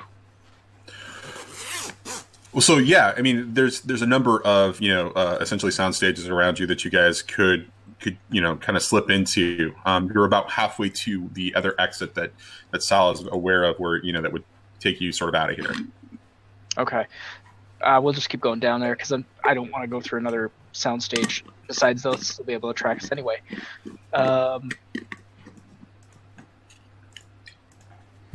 All right, do you have any bright ideas about shaking this thing? Because the mayor ain't tracking me with any birds. Well, I say we, maybe borrow a couple outfits from the studio and see how that goes. Yeah, it's a good idea. So we head into a sound stage, I presume, and proceed to go get dressed in new outfits. So you step into this soundstage, right? And that it's a flurry of activity, but there's you saw that the red light wasn't on, so that you knew that they weren't actually recording or doing any type of filming whatsoever. And so you step in, and you kind of look around, and you realize that there are a bunch of weird sort of rubbery kind of suits, And as you're kind of looking through, they look like monster suits. And then you look back towards the set, and you realize that it is a miniaturized version of the city laid out across this soundstage, and that there are sort of lighting effects, and that there's a backdrop of a night, right? And so you pull one of the monsters out, and it's like, oh, okay, it's a monster movie, and they're monster costumes. Connor just kind of sighs. He's like, okay, here we go. Just shoves on a giant Godzilla costume. I guess Sal would probably find if there's like a swamp monster or something, like he probably puts that on. There is some sort of weird, sort of gigantic sort of lizard thing that really vaguely reflects or looks like a salamander. What do you guys find for Galen? But his is all latex because he has to produce that water. So it's like it's sweaty on the inside, and that's why he makes his plasma. Well, so it's also actually kind of damp in here because they've got misters and they got this thing that make it look like fog and sort of like, and so Sal is feeling very comfortable here. What do you? We pick up a giant teddy bear costume for Galen. What kind of monster movie do you think this is? All right. Okay, so you pick out a teddy bear. What am I gonna do with my horn? I need to put it somewhere.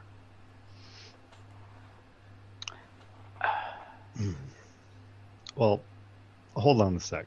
And I kind of like look around because it's a monster film. So I look for like an old raggedy wig and like a torn up veil type of thing.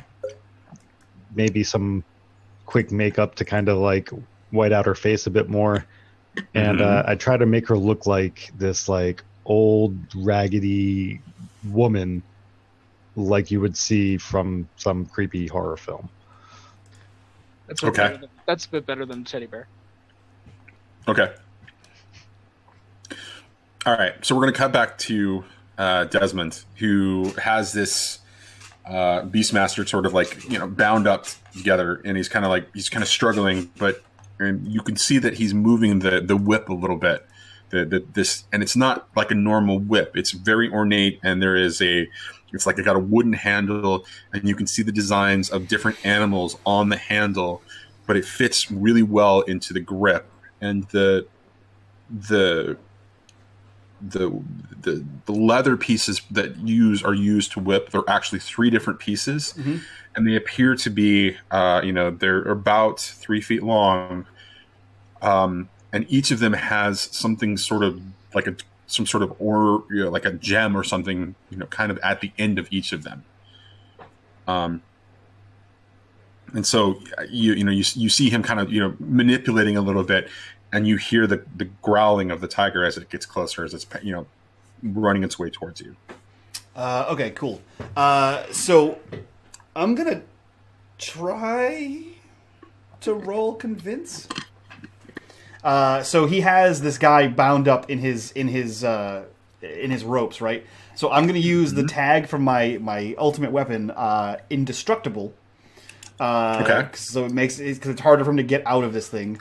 And I'm going to reach behind me with my other hand and pull out my makeshift katana, which is my other power tag, and I'm going to hold it to the guy's throat. Like, I'm going to be behind him, so the lion is charging, or the tiger is charging towards us, and I'm behind him. And so basically I have the blade to his throat, I'm tightening the rope, and I'm trying to convince him to call the animals off.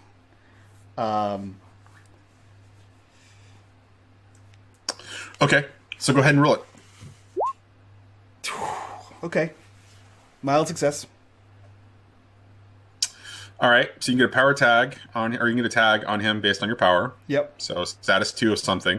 Or you can sort of affect the situation, get him to give in a little, but he's not going to do everything. Yeah, so I just give him a basic command. Like, I don't want him to do anything crazy. I just want him to call the animals off. So that's what I'm going to push for. I'm going to push for him calling the animals off. So whatever he gives me with that. You're not going to give him a status tag of any kind. You're going to push to him to okay. Yeah, he already has a status tag, so that's. Well, right. He's essentially Tangle 3, right? Yeah. But you could give him another status tag that it's sort of like a psychological one. Yeah, no, I think calling the animals off is more important than damaging this guy more. Because I don't know if knocking him unconscious breaks the control of these animals or damaging him to a point where, So I think having him personally call them off would be the best use of this ability. Okay, so he as you step around him, you've got the blade on him. You tell him to kind of command, to call them off. You see him, kind of shake the whip in his hand a little bit, and the tiger slows, down, and the other animals begin to kind of slow a little bit, but they're not moving out of position. Kukui, the elephant, is just kind of out of it and laying on its side at this point. It's kind of rolled over, but the rest of the animals have sort of slowed down to essentially a very slow sort of gait, even, or more like they're stalking. They haven't completely stopped, but they've stopped moving, and you can see them kind of looking around. And the mastiffs are kind of growling, but they're not being aggressive towards any particular individual. And the panther's tail is just sort of waving a little bit, and the wolf is just kind of smelling the air. And in front of you, Desmond, you see that the tiger is also kind of just stalking a little bit, and its tail is sort of like flickering, but it's not making any aggressive move forward anymore. It's just kind of taking in the situation. You need to let me go. Who are you? None of your business. What are you doing here? What are you doing here? I'm a superhero. You're a bad guy. That's how this works. That's why you're tied up, and I'm awesome. Such an immature view of the world. Shut up. Where's the girl? Which girl? The girl. You're clearly here to protect her. You got to be more specific. Which one? Yeah, I'm really bad with names. You got to give me something. Kind of cranes his neck, looking back to you like, "Are you serious?" It's super serious. Which one? Again, superhero, bad guy. You know how many girls I protect on a daily basis? So many. I don't have time for this. And you see that he's beginning to kind of make a move for his to kind of whip again, right? To kind of gesture in some way with the whip to command the animals. Okay. Can I? Would this be toe to toe? Because he's trying to do something at the same time. He's tangled right now, so technically you have the advantage. The question is, what do you want to do? Disarm him. So we're going to call that a change the game then? Okay, sure. Or if you're trying to get the whip out of his hand without hurting him otherwise, that seems like the thing to do for me, or to me. If you were trying to hurt him, that seems like a more of a hit him with all you got. He doesn't have the ability to really kind of fight back unless you want to deal with the situation where there's a tiger coming at you, and then we'll call it toe to toe. No, I want to try to get out of him without hurting him. Yeah, so I will change the game. Change the game. So let's see here. What can I? So I'm going to use act before it happens. Okay. Super speed. And that seems like it. Does the status 3 tangled benefit me in this situation? Because you're knocking it out of his hand, yes. Yeah. So would that be a +3 status for that? Yes. Okay. Dope. So I'm gonna roll. What do we say? Change the. But game. I think you. Well, okay. No, go ahead. Nobody's really paying attention. No, I was gonna say the weakness tag very conspicuous in weapon form because your weapon is out. Yeah, it's a big silver rope tied around him. Right, but so the thing is that the attention is really not on Desmond right now. So that I'm not sure that really applies after all. Sure. So yeah, so let's call it you. So you get the Tangle 3 status tag on top of your 2 power tags. Awesome. So change the game. A 9. All right. So you get to choose. You get 5 juice in this particular case. That's a lot of juice in this particular situation. So I think you're probably going to want to bank some of them. Yeah. So I'm going to. So it's a mild success. So is that enough to disarm him? Yes. Okay. Yeah, so I'm going to inflict a status with tier 1, let's call it disarmed. Okay. And then add a new tag. I'm going to say add a new tag to myself, and then I have this guy's whip. You have this guy's whip. Yeah, so whatever, I took it out of his hand and I'm holding it. Okay. All right, and so the moment that you grab it, you feel it kind of burn a little bit in your hand, mm-hmm. And you feel like this intense amount of animalistic rage and hunger, and you get this emotional instinct that kind of like begins to overtake you a little bit. Mm-hmm. And so you're going to take a status tag 1 of distracted when you hold this. It's temporary. It's only while you're holding this. Okay. So out of curiosity, if I'm holding this in the hand with my relic, how does that interact? We'll get to that in just a second. Cool. So with this distracted, you feel the presence of the animals in your mind. Like you feel the distinct tiger and the wolf and the panther and the elephant who is knocked out, but you can still kind of feel it there, right? And you can feel the 2 mastiff dogs, right? And so you're holding on to this, and you're feeling all of this, and so you feel the need to engage or to hunt or to attack or to you feel all the different conflicting instincts that are going on for these animals. Mm-hmm.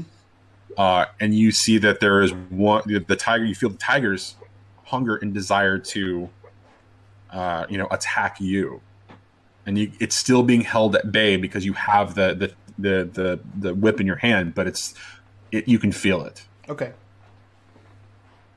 I don't want to hog the spotlight here, but if it's still on me, then I would roll another change the game, because if I feel like I can sense the animals, I think I might have an idea on how to. So depending upon what you want to do, you could just you can roll another change the game, or you can take a risk. Yeah, you know what? I'll take a risk because I don't know what I'm doing here. That makes more sense. Yeah, so I'm going to take a risk. I have my negative status for holding the thing. I'm going to say positive status for holding the whip, so those kind of bounce each other out because I'm using it to control the animals. Right. And then I don't think I really have an applicable tag for what I'm trying to do. So, so what I'm going to do is I'm going to burn the remaining 3 juice to do it. Okay. And what specifically are you doing? So with the whip in the hand, I am going to attempt to I crack the whip, and I just kind of whisper, I guess, return, and I want the animals to return to me. Okay. So roll it. Take a risk. Pachow. Oh shit. Oh. That's not good. That's a miss, guys. So taking a risk means that when you fail, you get offered a hard bargain or an ugly choice. So you can, as a hard bargain, have all of the animals turn and focus on you. So that's the bargain for failing to do this, right? That's the situation. The choice would be, instead of that happening, you could have it turn on particular individuals in the crowd. Like, you would control who those individuals would be, but it would turn on the crowd, and based on where your priorities are. No, Desmond wants to be a superhero, so he says return, and they all turn, and with looks of what I assume to be animalistic malice, turn back towards Desmond. So that's what I'll take that one. They return to me in whatever state you deem desirable by these animals. Kukui, you notice that all of these animals, as they're kind of in their paw state, all kind of just they kind of pat around and move forward, and the tiger immediately moves in to pounce. And we're going to cut to Kukui seeing all this. What are you going to do? The only one that's out of shape right now is the elephant, who is not getting up for any reason. I am going to try to. This is probably going to be real dumb. Intimidate the animals into leaving.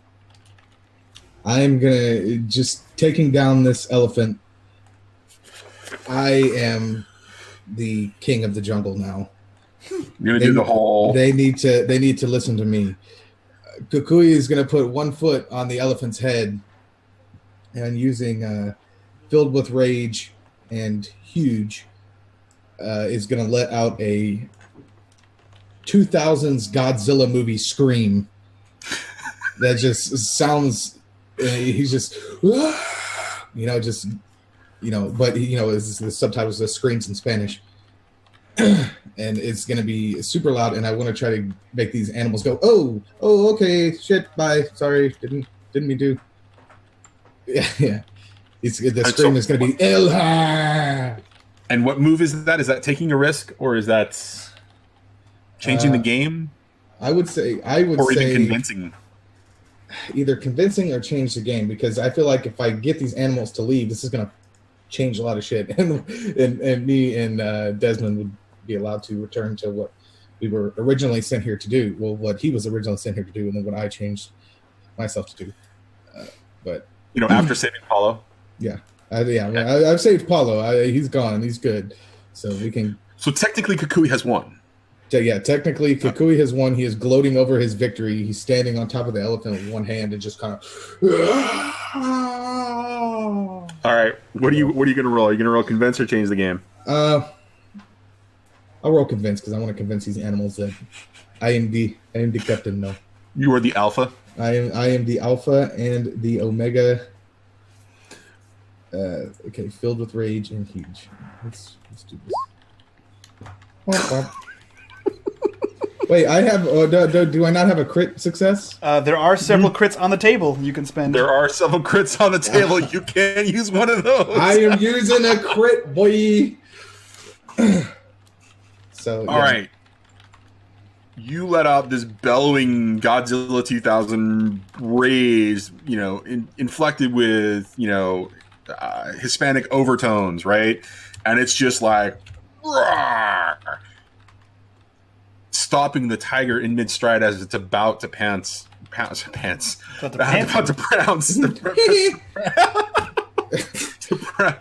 to pounce on Desmond and the Beastmaster, as the other animals just kind of stop and they look over at you and they begin to kind of cower a little bit, and you notice that they're really kind of acquiescing because you're the alpha right now. I am the Kakui. I am the Pokemon of the jungle. You will leave. He just releases like 12 monkeys, just animals into the city. And all the animals scatter. Like they begin to kind of scatter and they go in different directions. And there's still the incapacitated elephant sort of just lying on the ground. And you kind of look over at Desmond, and Desmond, how are you reacting to this situation? He looks. So he still has this guy like basically like he has his ropes around him. He has a sword to his throat, and now he's holding the whip. And he looks at Kakui and he says, "We found your thing! I knew you could talk to animals." Oh no! Oh, now he's gonna think I'm Pinche Dr. Doolittle. I don't speak to animals myself. That's you. Cool, man. And we're going to cut to Sal and Connor and Galen as they're in monster suits and an old hag outfit, making your way where? We're going to head out. What do we see? Like, we're in the studio, obviously, but when we head to the back of the studio to an exit, what do we see in the vicinity? You see it's an open street. It's, easy access. There's no... It's sort of on the other side of where that parade was going on and where everything else it was kind of like, occurring. So Paolo is no longer... Paolo was gone, right? And Paolo's entourage is gone, all that chaos and that sort of thing. So you guys are on essentially a quiet side street in the middle of Tinseltown. Connor's going to open the door and poke his head out and just kind of tilt up and look to see if he sees that hawk anywhere. You see the hawk kind of pass over, but it looks like it's flying faster and frantically as it's kind of trying to figure out what's going on around. Like it's actively searching. It can't find you, as far as you can tell. Okay.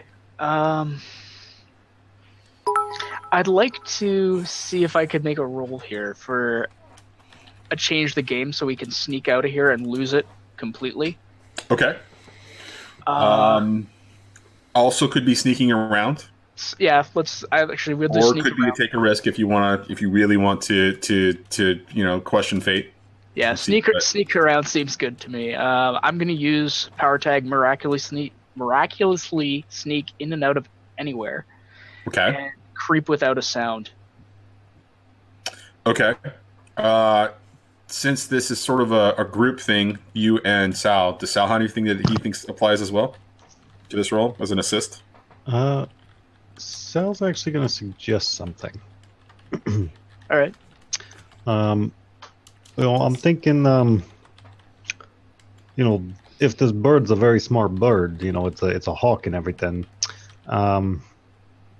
perhaps it will see that there's 3 people leaving. So maybe if I leave this way, you and her can try to sneak out that way.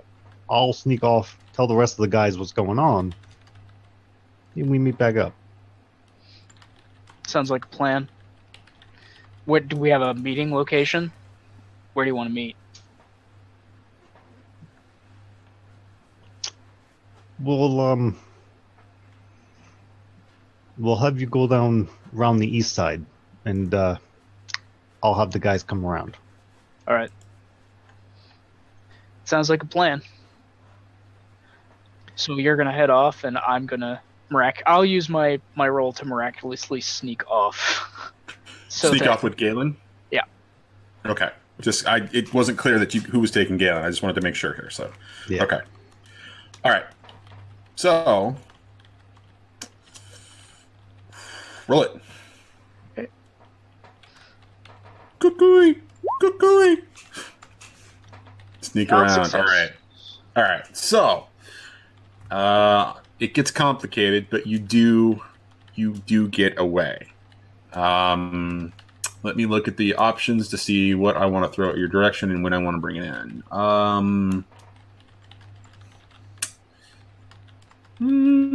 Okay. So in the hustle and bustle going on, you're kind of shuffling and making your way. Describe to me how you actually get from the exit to the sound stage into the outside world. Okay. So Connor is going to head out from the soundstage.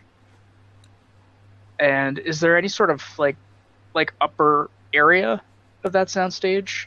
No, I mean it's one of those. It's an incredibly tall building. It's about 3 or 4 stories tall, right? And it's got a really open area so they can kind of build sets in, right? Mm-hmm. Inside of it and do this, right? There is sort of a rafter, sort of can't think of what they're called, but there are walkways along the rafters, on what would be 3 stories up inside of it, where they can do hanging different things on the rigging, but there's no exit from up there, right? It's all stuff. So everything that you want to get through is on the ground level. Okay.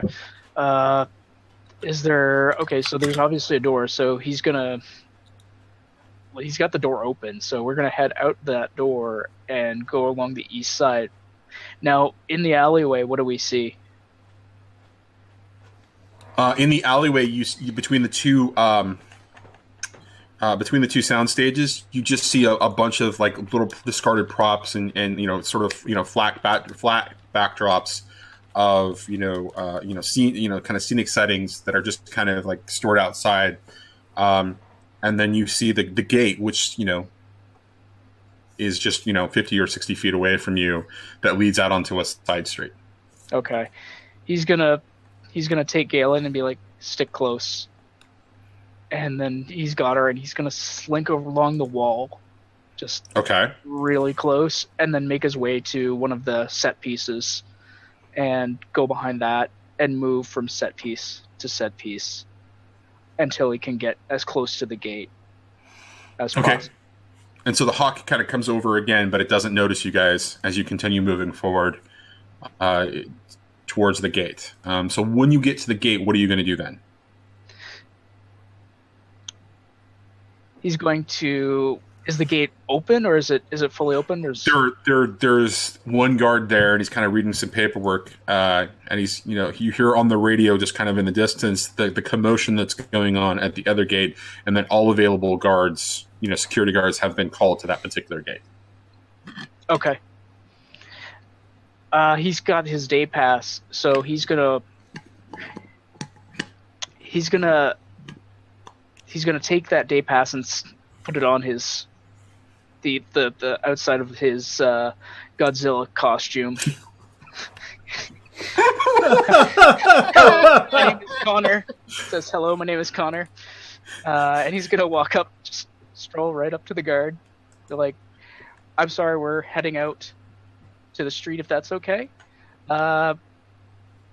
We were kind of looking at you, looking up the Godzilla costume and the old hag.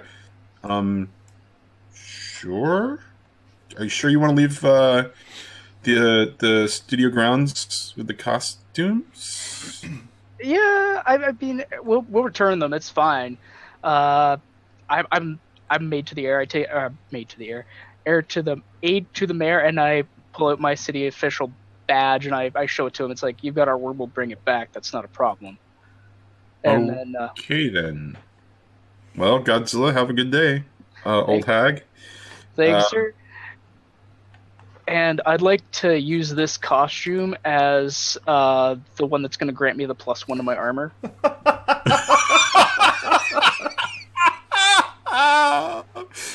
So I actually had a plan for that if you walked into another studio soundstage, but that's perfect. That's so fucking good. I love it.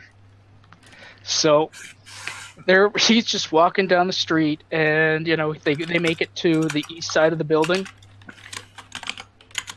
Now, do we see the other guys coming up, or what do we see there, Johnny? Do you see them coming up? Do you see the three? Or what do we see actually? Just Yeah, you just get onto the street and it's like a side street, right? There's cars occasionally passing. There's cars parked on the street. Across the way, you see another studio, and you see a bunch of posters, sort of, or big billboard displays, kind of advertising, different movies or whatever. One of them's like Havoc in the Hinterlands, and another one is Myth Dawn, right? And the other one is this sort of weird sort of thing. I'm sorry, what? I said those sound dumb. And then one of them is like four kids just sort of standing there, and it says D Squad. I would not pay to see those movies. Yeah, no, the D Squad one. That one sounds pretty promising. We see can I insert a billboard? I want to see Sure. a Cologne billboard, and it's got a picture of this roguish man with a beard, and it says "Hot Toddy" on it. Nice, very good, well done, sir. Well done. All right, so that's what you sort of see on the other side, right? Yeah. Great. Okay, so he says to Gale, it's like, okay, let's wait here. We're waiting because the other guys are going to be on their way to our location. They're going to meet us up at this location here, just out front. Plus, we have security just back there. And then, all right, okay, so go ahead. I was just going to say, you start to see with him, just as a precautionary measure, you're going to see a very light blue kind of flame just start forming around his hand, kind of inconspicuously, just holding it at his side. Through the green glove of the rubber suit? Yeah. Okay, I just want to make sure. Yeah. All right, so we're going to cut to Sal. Sal, where are you? What's going on? And how is that salamander, that gigantic salamander suit treating you? I'm going to say that Sal's having probably the most miserable time trying to leave this facility. He is stumbling over costumes. He's being blocked by people left and right. It's just not going well for him. Wait. So the reason that you have 4 Nat 1s donated to you because you're stuck in this salamander suit and it's too big and you're like, it's not proportional. Like, how they have like the mouth is where you see out of. It's not proportional and you're like just under or over it and you can't get out of the suit. Yep, that's exactly it. That's awesome. So yeah, he's going to attempt to navigate his way to the entrance, but given said description, he's having a very hard time even really seeing where it is he's going. So he thinks he's walking in the right direction, but really he's like walking off towards another studio. Okay, and so as you're kind of wandering through these sound stages, trying to get back to the one entrance that you know where Desmond and Kukui are. You wander through another soundstage set, and you find yourself in an sort of an idyllic Japanese home setting. And as you're kind of walking by, you see props on display in there, and one thing that's on display is this sort of bust, and there's samurai armor just sort of kind of displayed right there. That was what you missed out on, Connor. I just want you to know. And so as you're just kind of walking through, you're like, oh, okay. And you're just kind of, stumbling through as you make your way out, and you find yourself coming out of soundstage 6 down the aisle from where that chaos was going on. And there's some screaming, there's some frustration going on down there, but otherwise you're not seeing what chaos, you were running from at that point. And much like Sal is unable to see things, I forget that I have 3 screens, and I just noticed that Petra donated 15 doll hairs and sent a critical hit for each of the players. Sweet. That includes Johnny. I already have like 21, man. Yeah, I mean, 21 this is now. and I don't get to use them in the same way because this game I don't roll anything typically. So you can roll them to one super awesome thing if you want. Oh, I'm going to. Oh, I'm going to. It's going to be good. All right. So, Sal, you make your way back there. You find Kukui and Desmond in control of the Beastmaster. Mm-hmm. And the chaos around you doesn't even notice that the fact that the Beastmaster is, wrapped in some sort of weird thing, and there's a sword sort of around his, neck, and you're hearing distant screams as you hear barking and a roar, and off in the distance, and you hear people screaming as you can hear the animals kind of making their way back into the city proper.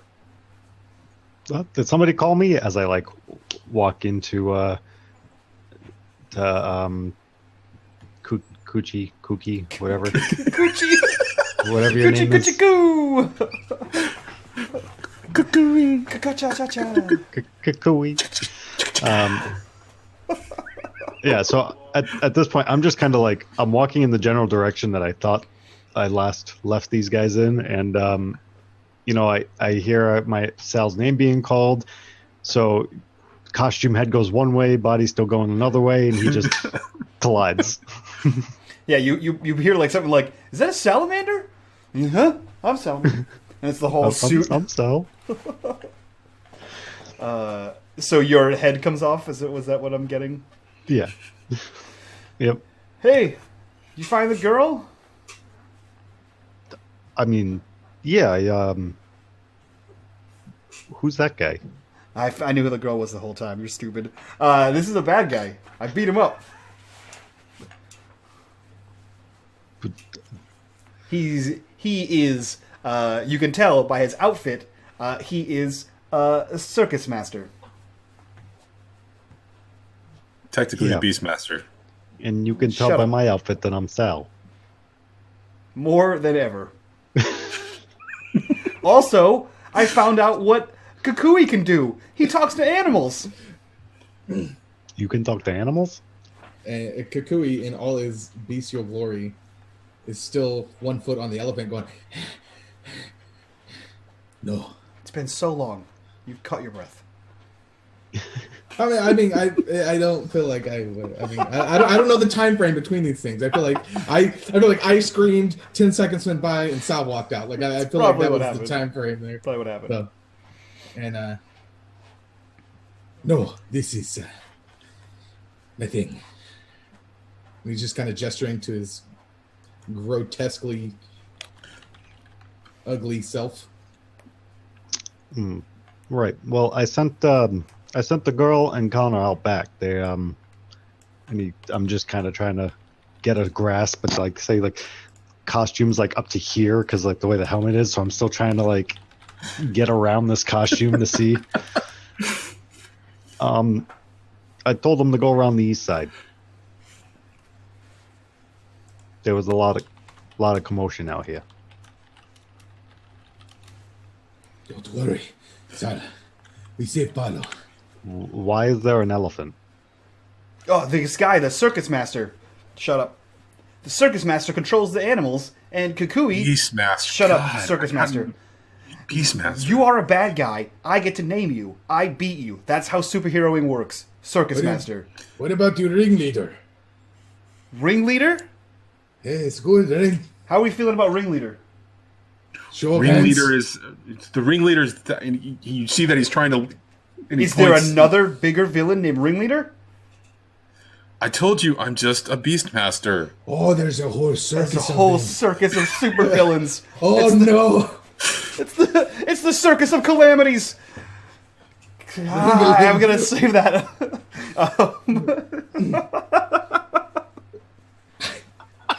He's the circus master.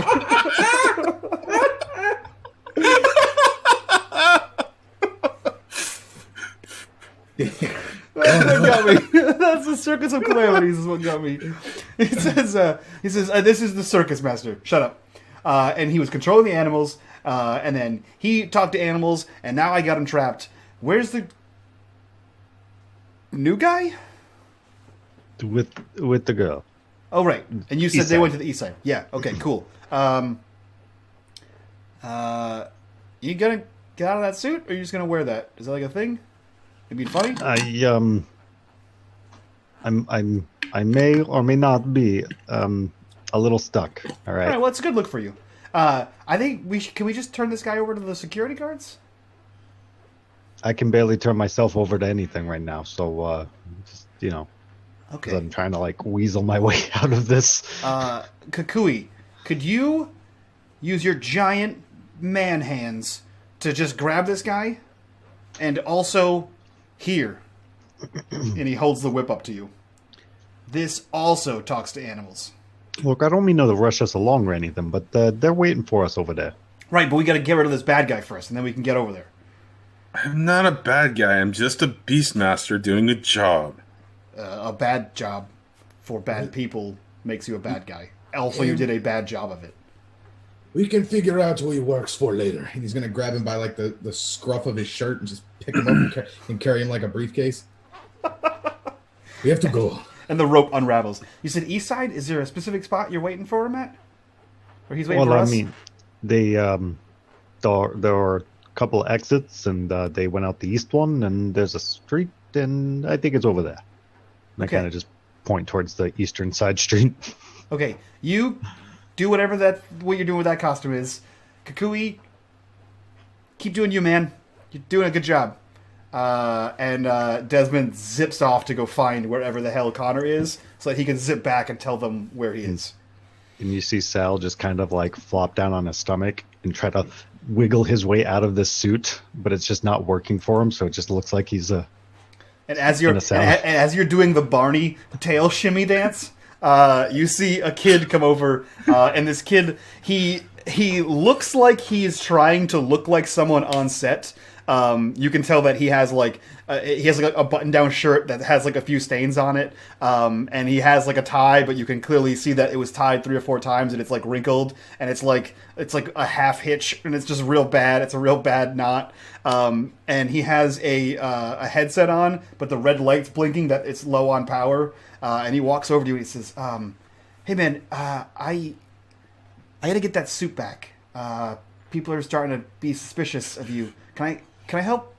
Can I help you out of that suit?" Oh, finally, somebody offering some help. Yeah. Please. I'm stuck. Okay, cool. Yeah, you got the zipper is jammed. Hold on, I'm gonna get... And he unzips the suit from the back. How did you get the whole zipper up by yourself? Don't ask. Okay, I'm gonna take this back. Is that okay? Yeah, please. Okay. And maybe burn it. Do you need that anymore? And he points to your access badge. Oh, no. Okay, cool. And he like puts his hand out for it. I kind of just slowly hand it over. And you see him take it and like clip it onto himself, and he starts walking. And he starts walking back into the lot with this giant rubber suit on. It was well played for that donation. Awesome. All right, so we're going to cut to the 4 of you just kind of coming back together around the side of the building. And for a moment, you have a bit of a reprieve from the chaos. Where did the Beastmaster end up again? In briefcase form, being held by Kukui. Okay, just making sure. Yeah. And the 4 of you are together, so... Stop struggling, and he's gonna shake him. He's gonna lift him up and be like, "You did see what I did to your elephant, right? That's what I done." He's gonna put him back down.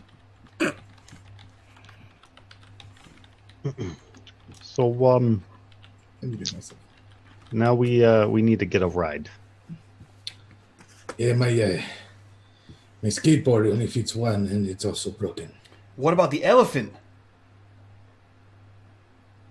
He's gonna. Kukui's gonna look over.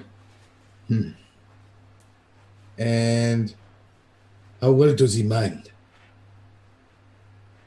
I'm looking at the bad guy. I don't speak elephant. I'm looking at I have the bad guy up like this. Does the elephant mind very well? Mind what? If I want to ride him, can I do that? You can do what you want to him. You basically dominated him. He did. Simon. Let me go. Let me go. Come on, let me go. No. And he's gonna Kukui's gonna walk over to the elephant and like kind of kick it. Oh yeah. Wake up. It's passed out. It makes It's elephant so noises. it's Does anybody have wake up an elephant No, powers? I don't have that ability. Nobody has the powers to wake up an I'm elephant. fresh out of elephant drugs.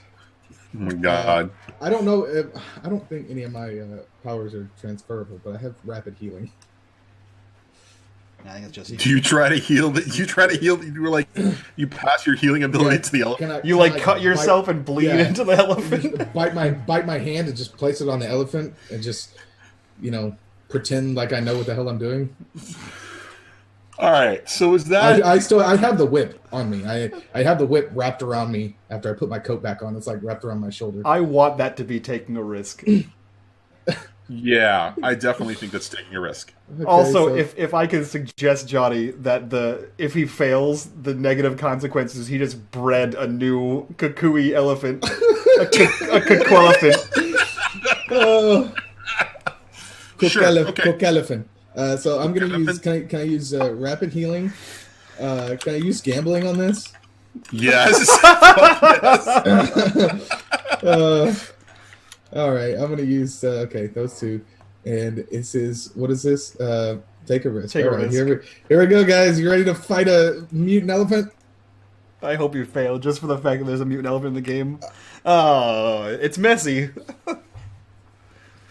Hard bargain or ugly choice. What is the difference in the two? So a hard bargain is I offer a change in the situation, or I offer you an opportunity to change the situation based on two additional choices, essentially. It's ugly All right. choice. I'm gonna have to kill this freaking elephant. Hard bargain is it gets up but is not able to carry you because it's exhausted. You just kicked its ass. There's just no way. It's not capable. The ugly choice is you did create a Kukui elephant. But in order to use him in that way, it's going to require that you take a risk every single time you take some sort of action besides just riding him into battle. Yeah. All right. I'm gonna ugly choice that. We've got a Kukui So describe. So elephant. you bite your finger, you put it to its mouth, right? The blood kind of goes in. What happens to Kukui the elephant? Yeah, okay, so he's going to bite his finger. He's going to do the sign of the cross on the forehead. In nomine de Patre, et Filii, Spiritu Sancti, Elefante.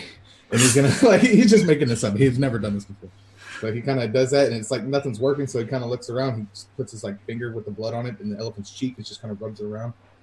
And all of a sudden, this jacked up elephant just kind of gets up, and for some reason, its nose looks stronger. It's got muscle definition and veins on it, and it kind of starts to look decrepit. It looks healthy, but also almost dead at the same time. The skin, it looks like it's got harlequin ichthyosis, and it's just like skin is peeling off, but at the same time, like its muscle definition is just, dude looks like Arnold in his prime if Arnold was an elephant. Does it go What all happened to its tusks? Its tusks, instead of being out like this, they go out like this now. So they're useless. They're useless for stabbing, but man, you can clear a crowd with them things. Okay. All right. And so you mount your elephant. Yes, I do. Okay. What does the rest of you do as you watch him bring this elephant back to its... You create this new thing, essentially. I applaud. This is totally your thing! Hey, oh yeah, I am pinche Dr. Doolittle. I told you! Oh. First, I'm seeing people turning into animals. Now I'm seeing people changing animals. I don't understand this world anymore. I shall name him Chupacabron.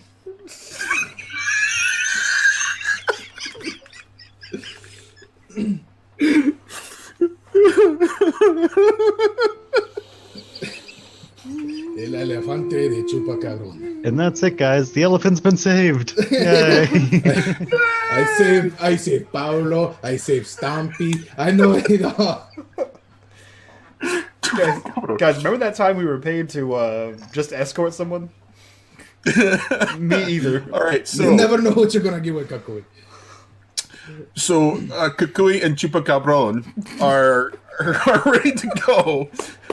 About the rest of you.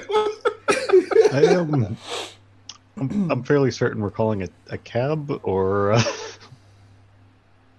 He's gonna look at Sal and go, "If you don't get on this battle elephant right now, I did not bring him back from the dead for you to look at him. He's pretty, I know. Get on." The whole time he's holding on to the ring leader. Just imagine like this big ass dude on an elephant down the street.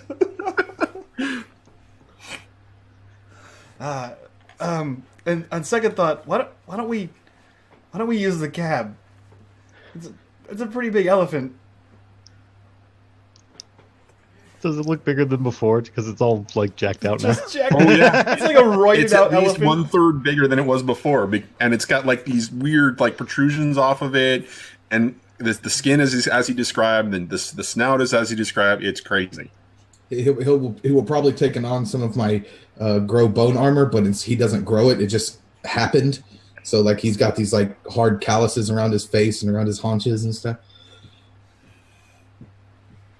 Okay, Yeah, so it's your guys' fault if you don't want to ride this thing, because I'm telling you, this is a once in a lifetime deal right now.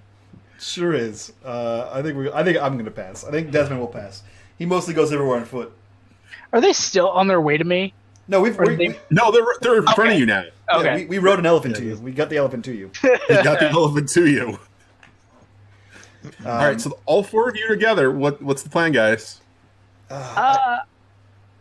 I think the most inconspicuous way is going to be getting Galen into a cab and taking her back with myself and Sal.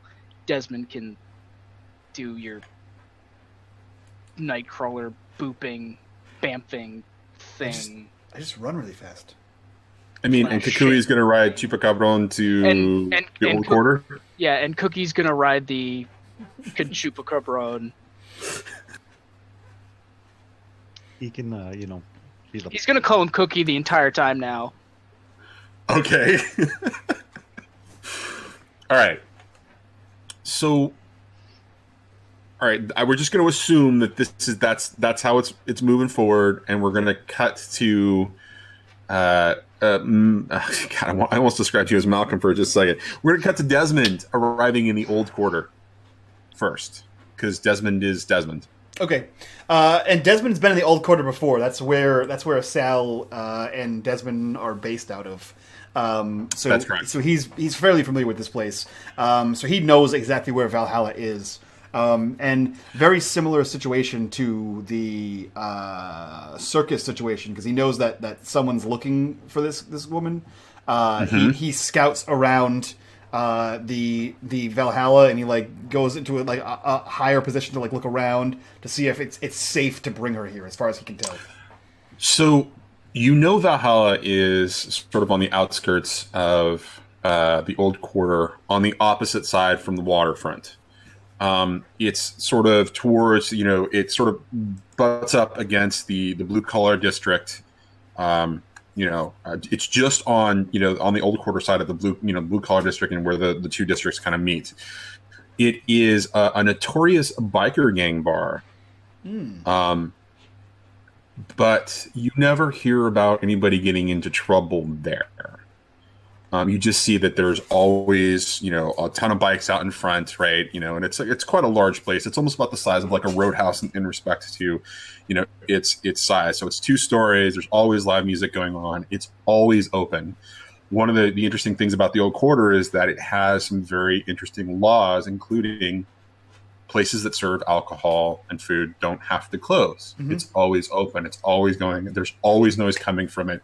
Nobody ever complains about it being, too noisy or too this or too that. It's just a really cool place, right? Or it's a huge, kind of a place where nobody just there's never fights there that you hear from. All of that. The surrounding area is interesting because there are some old Victorians and some other, small kind of, businesses and structures, 2 to 3 stories, mostly brick. The roads here are far enough, from essentially the center and the waterfront of the old quarter that they are still asphalt here, and they have not. There's not that switch to cobblestone that you'll find in some of the older parts of the old quarter. Mm-hmm. But there are some open fields around here. And in one of those open fields, you see that the carnival is beginning to erect its tent and its, tent buildings, and it's doing structures. And you see some of its vehicles are kind of pulled up, and you see a flurry of activity as there's a bunch of people working on the rigging. Okay. And how far away is that from Valhalla? Probably a block. Okay. So if he deems like the immediate area around Valhalla safe, he's going to go into Valhalla. All right. You step inside and it is carousing. There's a bunch of bikers, male and female. They're all having a good time. Lots of drinks, lots of laughter. Food's going everywhere. You see pool tables off to the side. There's a band in the back who's, kind of playing some blues. There's a stale smell of smoke, but you don't actually see any smoke or anybody smoking at this point. And it smells like a roadhouse, but there's something, not necessarily familiar, but there's something, that just feels right and smells right and sounds right. Everything here just seems right. Okay. I immediately look for Patrick Swayze. You do not see Patrick Swayze. Okay. However, you do see Sam Elliott kind of working behind the bar. Okay. All right, well played. I'm gonna go for. So this is a biker gang's hangout, right? Like is that what I'm inferring from this? Yeah, and you see a bunch of different biker gangs inside, and none of them appear to be. You see, 2 different biker gangs that are playing, around a pool table, and they're just having a good time, and they're gambling, but they're having a good time. Nobody is. Okay. You don't hear any fights. You don't hear any, any type of conflict. Yeah. So I assume they're all flying their colors. So he's going to look as quickly as possible around this room for the ones that say, like, whatever the leader equivalent is of these things. And then when he finds one, he's like, boop, and he pops up and he taps on the shoulder. He says, excuse me, do you know Mr. Gallows? And the guy turns around and it's Patrick Swayze. Nice legs. Do you know Mr. Gallows? Yeah. What can I do for you? Are you working for him right now? What do you mean by working? I'm here about a person for Mr. Gallows, and I'm trying to be as vague as possible for reasons. I figure you can get it. If it's not you, it's going to be someone else. Are you talking about Galen? Yes. Oh, that goes. Well, you don't need to be vague in here. Everybody here is. We know what's going on. We're here to make sure that Galen. Okay. Okay. So this is going to sound crazy. Yeah, it usually does. We went to go get Galen. They're on their way. She's on her way. And there was a circus outside of the studio. And then a guy with the whip came out and charged animals at us. And he said, I'm just the Beastmaster, but I gave him a new name, which was way cooler. And he said, there's a different guy called a ringleader. And there's a circus stepping up outside. And that's just too coincidental to be a coincidence. Yeah. I think the circus... There are no coincidences. There are no coincidences in this city. Right. What I'm trying to say is I think the circus is trying to get your friend Galen. Well, obviously. We've been watching them set up all day. All right. Okay. I got nothing else. Did you want to add anything new to the situation? No. My friends are just going to come by and drop her off. Is that cool? If they can get through all those clowns. Oh, they have an elephant. That's a lot of clowns. And he has outside. The battle elephant. If he points outside, and if you look outside the window, you see that there is a horde of clowns. Oh, shit. I'll be right back.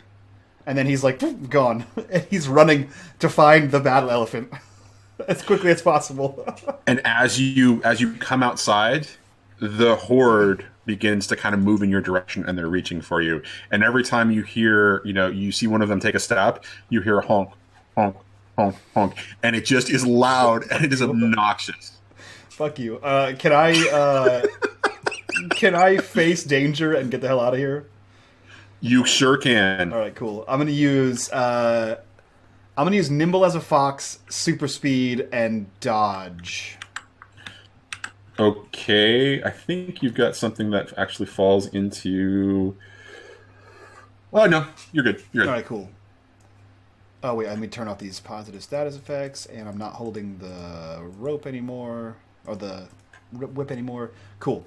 Face danger. Ka-chow! Yes. Cool. You take. No, you're not going to take a status. You're good. Okay. You're good. So I zip through this as they're all trying to grab at me, like pulling out my clothes and whatever, and I am able to get through, and I am booking it towards. I assume it's not going to be hard to find a battle elephant. So I'm booking it in the general direction of the largest, like four-way streets, or not four-way, but 4-lane streets that I know this battle elephant could fit on comfortably, and I'm running towards the battle elephant. So you run into Chupacabron in the middle of the blue collar district as he's kind of making his way down, and every time the damn thing takes a step, it makes a really loud sound, and you see like a fire hydrant off in the distance kind of pop up. But everybody around kind of goes, "Was that an earthquake? Was that an earthquake?" And nobody seems to be noticing the big elephant and Kukui on top kind of moving that way. Yeah. And he just starts to jog next to Kukui and Chupacabron. And he looks up. He says, Hey! Kukui! Hey! Orale. Okay, I don't speak elephant. Listen, there's another circus, and it's full of no, it's not full of elephants. Damn it, it's full of clowns. You gotta knock them down like a bowling pin. ¿Dónde? At the bar, the place we're going to. Simon. Okay, go. And then he's gonna try to find the car to let them know the same thing. Okay, you find the car just a quarter of a mile away from Valhalla, stopped, as the cab has decided to stop when it saw some sort of obstruction in the down the distance. However, what Connor and Sal see is a horde of clowns.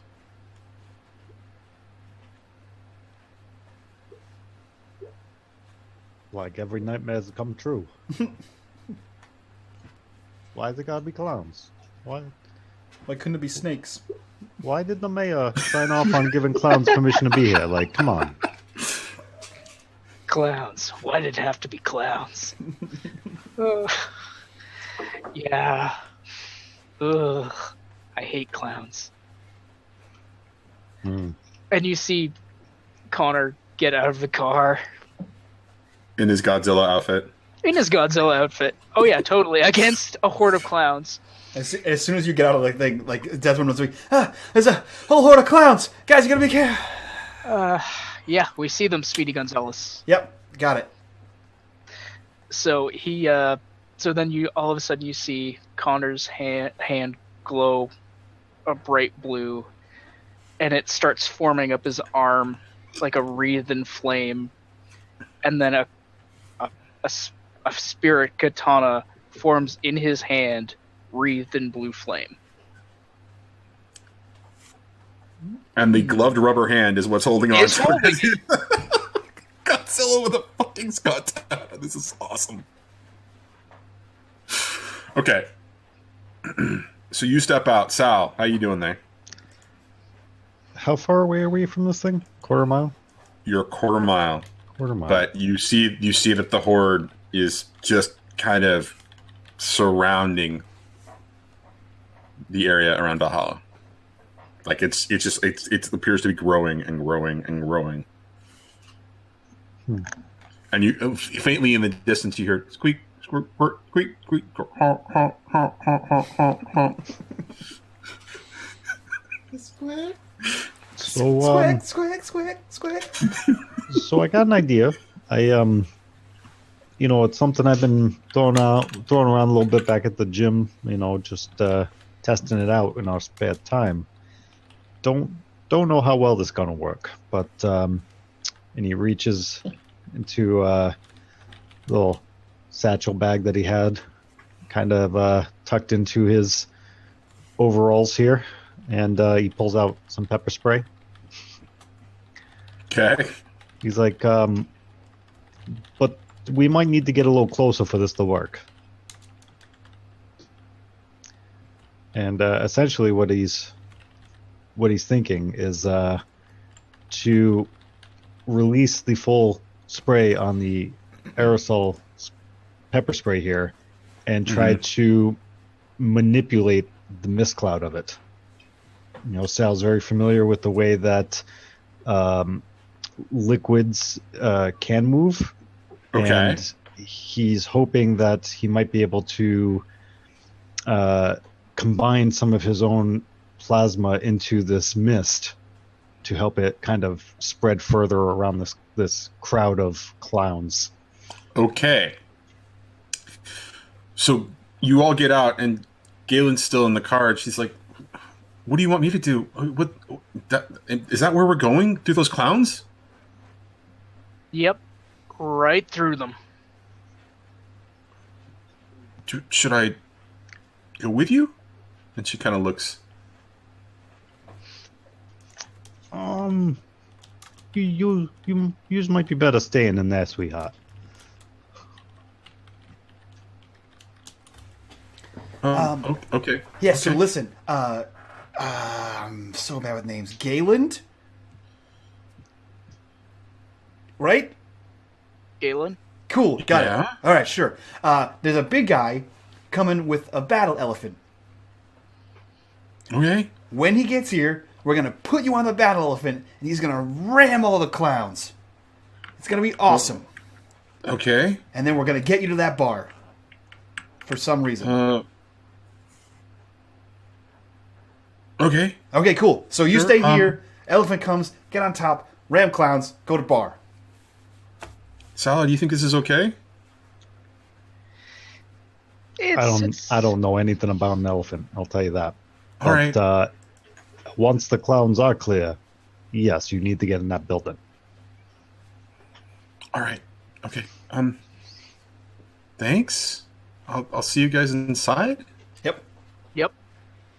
Okay.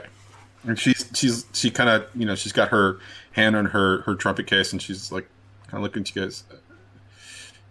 All right, well, and she tells the cab driver to kind of pull off to the side and just kind of wait as you see the slow horde of, clowns kind of moving your direction. With the from coming from every time they take a step. Okay. And so immediately,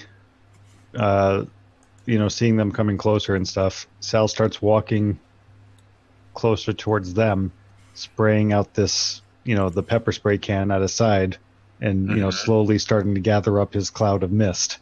Okay. And I know you're going to want me to roll something, but we're going to take a crit fail here. And it's just, okay. Yep. And it's just not going to work.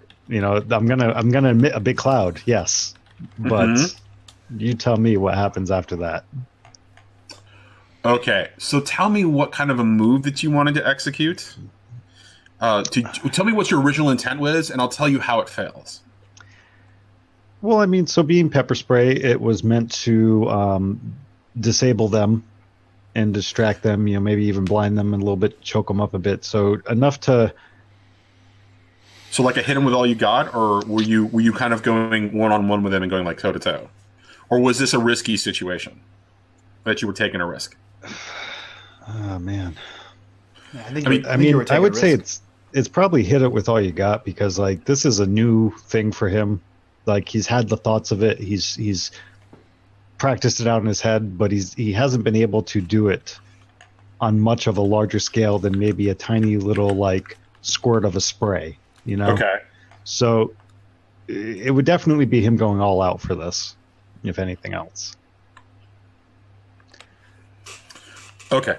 All right. So the mist begins to kind of move forward, and it just this pepper spray sort of mist just kind of flails around them as you're kind of encircling them, and as it kind of goes closer, it kind of wafts through and kind of gravitates through their bodies, and you see them making coughing noises, and they're coughing and they're kind of shaking a little bit as the first group of this gigantic horde, and you hear as they're continuing to move forward, but they're kind of coughing, and then you see that they're all starting to smile and they're starting to laugh as they're seemingly unaffected by your pepper spray mist, because there wasn't enough of a concentration of it. And they continue to kind of move forward, and now they're all maniacally sort of laughing at you as they kind of do this. And so with that, you're going to take an intimidated status 1.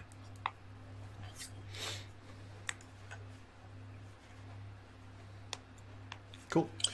Guys, it's not working. Definitely not working, guys. What was your plan? Something not that. Sounds like a battle elephant arrived. And so the elephant arrives, and Galen kind of, grabs her case.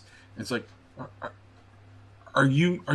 Is this your elephant? Am I supposed to go with you? Yeah, you hear him coming down the street. And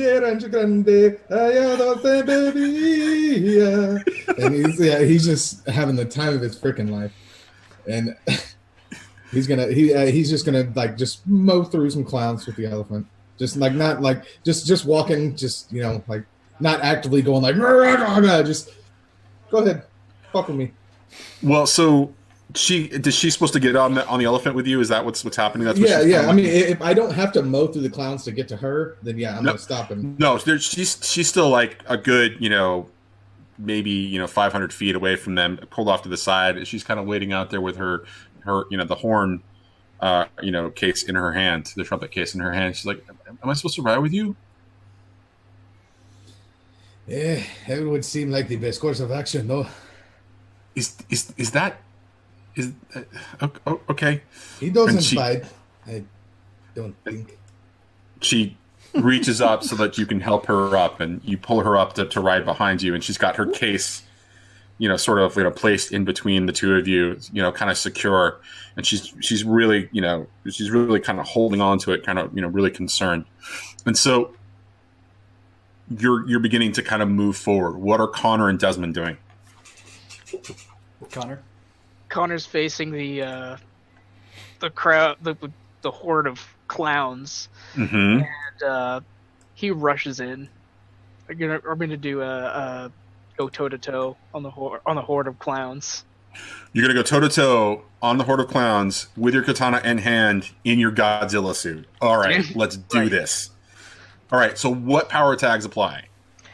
So in this case, we would pick ancient swordsmanship. Doubly potent against aggressors. Okay. And then probably either athletic or silent kill. Okay. Are you invoking your demonic rage here? He probably would be. Okay, so that weakness tag is going to apply here. Yeah. All right. And you're rushing in, and you're hearing just the continued of all the feet steps, and the clowns are laughing. So this is pretty intense. So go ahead and roll it. Nice. Okay, so you can choose one of those three things to do. I want you to take note of the third element in this, that you can block, dodge, or counter. Because if you choose not to do that, then they're going to inflict an status on you. Yeah. So you can rush in, and you can just kind of do your swiping thing or whatever. You can do some serious damage. However, if you don't protect yourself, you will also take a status. I think Connor being Connor would be dodging and blocking and countering while. Okay. going through this horde as well. All right, so you're in a position here, but you're kind of doing your swiping, and you've got your blade, and you're kind of deflecting, kind of pushing them back. And you take a couple with you, right? But it's a horde, right? And so they're continuing to press in, and they're starting to surround you. But you've got a big kind of space. And Desmond, you see that the front of the horde is a bit distracted right now. Okay, cool. Is Chupa Cabron preparing to charge? Chupa Cabron is always ready to charge. Okay. That's directed. Awesome. I seriously, I can't shit you not. I want art for all four of you. I want Desmond with the whip. I want Sal in the Sal suit, the salamander suit. I want fucking Connor in the fucking Godzilla suit with the katana. And I want Kukui on Chupacabron. That's just, it's so fucking beautiful. I'm trying to think here. It's always a good time when you play with us, Johnny. Okay, so exactly, Darnold. He puts his hand against his bracelet again and pulls, and he creates basically a training Frag Zero weeb. What's the training samurai swords? The training. Fucking. He makes one of those. You had that. Yeah, you had to ask. He makes one of those. The wooden bamboo. Moken. Yeah, he makes a Moken, silver moken, and then he takes with the other hand, he takes out his makeshift katana and turns it backwards so that the blunt side is facing out. And I'm going to use hit him with all you got, I think. And do what specifically? So what I'm going to do is, since Connor punched a hole in the front, I'm going to basically run through that hole and non-lethally as possible, hit these guys in the from the in the shins, right, to knock them off balance, so that it gives Chupa Cabron a better chance to get through. Maybe it's changed the game to give him a status, or give them a negative status. If your whole intent is to change the effect or to change the result for Chupa Cabron and Kukuri, yeah, then it's definitely changed the game. Yeah, I want to knock them off balance so he has an easier chance of punching through. Yep. Okay, cool. So I'm going to use makeshift katana, transform into any weapon, and super speed. Okay. To blow through there. All right, sounds good. And I don't think any of your weakness tags actually apply here. Yeah, I don't think this is overcommitting. And then I'm going to change the game. All right, go for it. Mild success. And so you get you can do 3 from the you get 3 juice. Okay. On top of you used your 3 juice from the other time. Yep. So you can create story tag, burn a story tag, give or reduce a status. Okay. Are we counting the horde as one entity? The horde would be essentially would take the status. Okay, cool. So the status is inflict status 1 tier. That would be off balance. So they have a status tier 1 off balance. Okay. And I'm gonna add a new temporary tag to Chupa Cabron, and that he has a bonus, he has a +1, and it's find the opening, I guess, something like that. He sees the best way through, because he just blew through everybody. And I'll inflict the status twice, so they actually have a tier 2.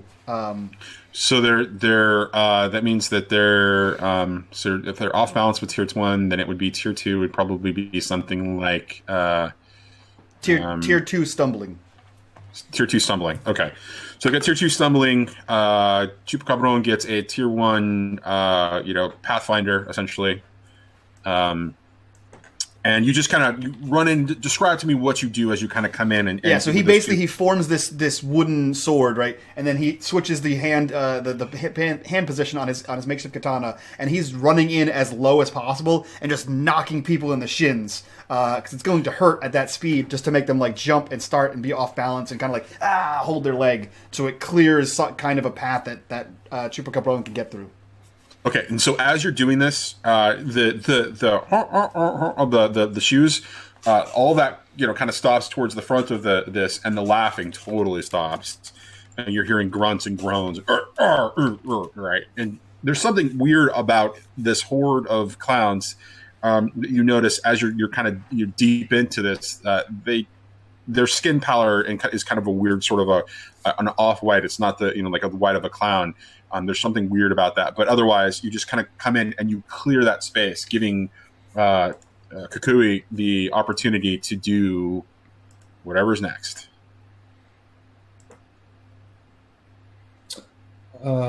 Whatever's next is we're gonna call this the March de la Muertos. Mm-hmm. And yeah, he's gonna trumpet. But this is the first time this elephant trumpets in his new form. So when he like goes, it goes and fucking just go. And he is just gonna charge through this fort of clowns. And he's gonna tell her, "Hold on tight." So is this sort of a hit him with all you got, or is this going toe to toe? This is gonna be a walking over normal sized people with a giant elephant. So hit him with all you got. Hit him with all you got. Right. Do I get a +2? Right, positive status. You get a +1 from the status tag the temporary status tag that Mike gave you. Yeah. Okay. All right, and then is there another one? The clowns have a -2. So that is yes. Okay, so go ahead and take a +3 on this. So +3 total. Yep. Okie dokie. And I don't think I really need to. Maybe huge, but this is for me. That's not for the elephant. So I don't. Add it anyways. All right. Okay, I guess. The elephant just gets larger as it's charging. Great success. Great success. Okay, you can effect an appropriate status on the group, or wait, on a hit you give the appropriate status. On 10+, you can choose 2 of the following from the list there. So first, let's talk about the status. So the status is going to be status 4, which means it's going to hurt them really bad. Mm-hmm. So what are we calling it? Dead. I mean, is there like, what do you don't get stepped on by a giant elephant and go, ow, he hurt me. No, you go. Status 4 squished. Yeah. Status 4 squished. All right.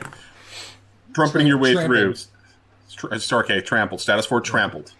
All right. You get 2 additional things. You can take cover superior position. You can get them, or get many of them good. You can control collateral damage. You can hold the target's attention, or you can get the upper hand and take a juice. And you get 2 of those. Oh, juice. That's a good one. I'm going to take the superior position because I'm atop an elephant. Moving through a crowd of clown pancakes. And I'm gonna get them good. I'm gonna get them good. Get them really good. So now they are all squished, not trampled. They are squished 5. So you push your way through past Connor and Desmond, kind of, with the path that they have kind of cleared for you, pushing forward, and you are now about halfway to Valhalla.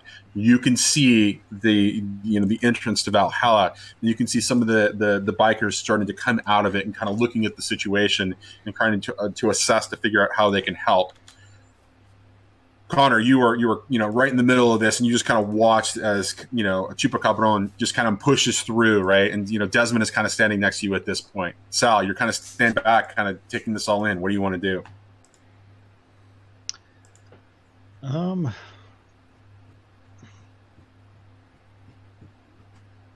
Yeah, I don't really know how well I can contribute to this at the moment. I think there's plenty of things that you can actually do. Yeah. So we have a bunch of flattened pancakes by an elephant. A bunch of clowns. How many would you say are affected by this? So the horde is about 500 in my mind, and this is based on the 21 plus crits I was donated. So it's a big force.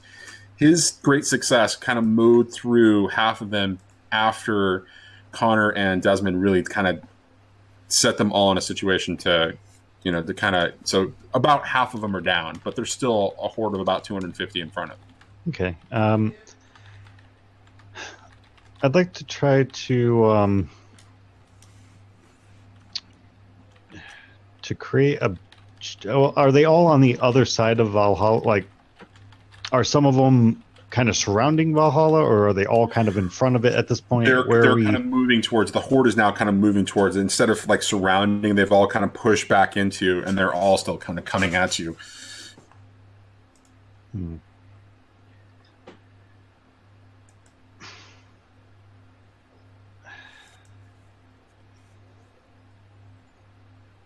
Man, I'm really drawing such a blank on this. I want to try to, I guess... You can throw this out to the table too. There's plenty of opportunity to to throw out options. So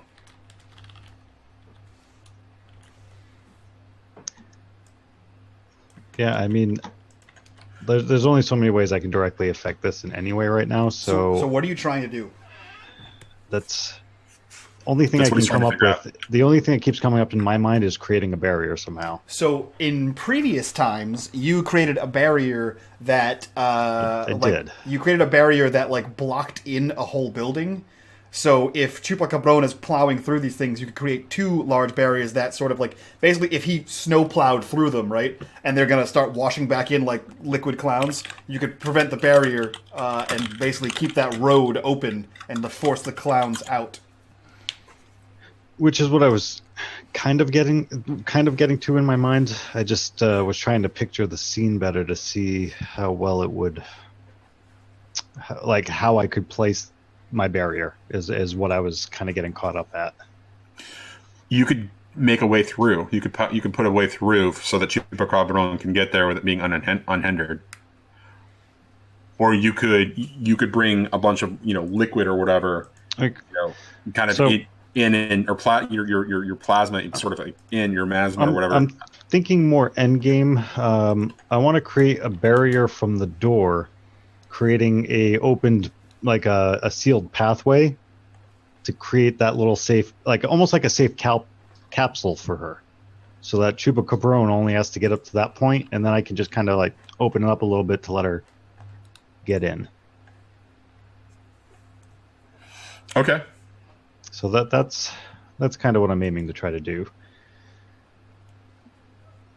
During all this rushing with the Chupacabron, though, have any of the fire hydrants gotten damaged in any of this trampling of his? Oh yeah, because as I was describing, as the Chupacabron is kind of stomping by, fire hydrants are kind of popping off because the water pressure and the shaking of the ground is just kind of causing them to. So you definitely have access to some water around you. Okay. Yeah. So we'll try this out. We'll try to create this barrier. Okay. I guess would this be a change of the game? Yes. Okay. So I have the plasma barrier. I have better in damp conditions. Mm-hmm. And I know how water moves. Okay. Give me just 1 second. I want to look at your sheet real quick. Yeah, none of your things apply. None of your weaknesses apply. Go for it. And I would suggest you could also use one of your crits. I mean, I have the misses on top of them, so that's why I'm not going to really bother with either one at the moment. Okay, sounds good. Nice. Great success. Okay, so you get, based on your power tag, or your power count, you get 2 juice, right? You get a minimum of 2 for the great success. So that means you're going to get an additional 1, right? So you would get the initial 2 for the great success plus another 1 because of your power tag. So 3 altogether. So go ahead and figure out what you want to do with those 3. An example of one of them is creating some of the new barrier into place, right? Yeah, well, that's definitely one of the ones that is going to happen. Okay. You could scale up the effect and make it a lot bigger.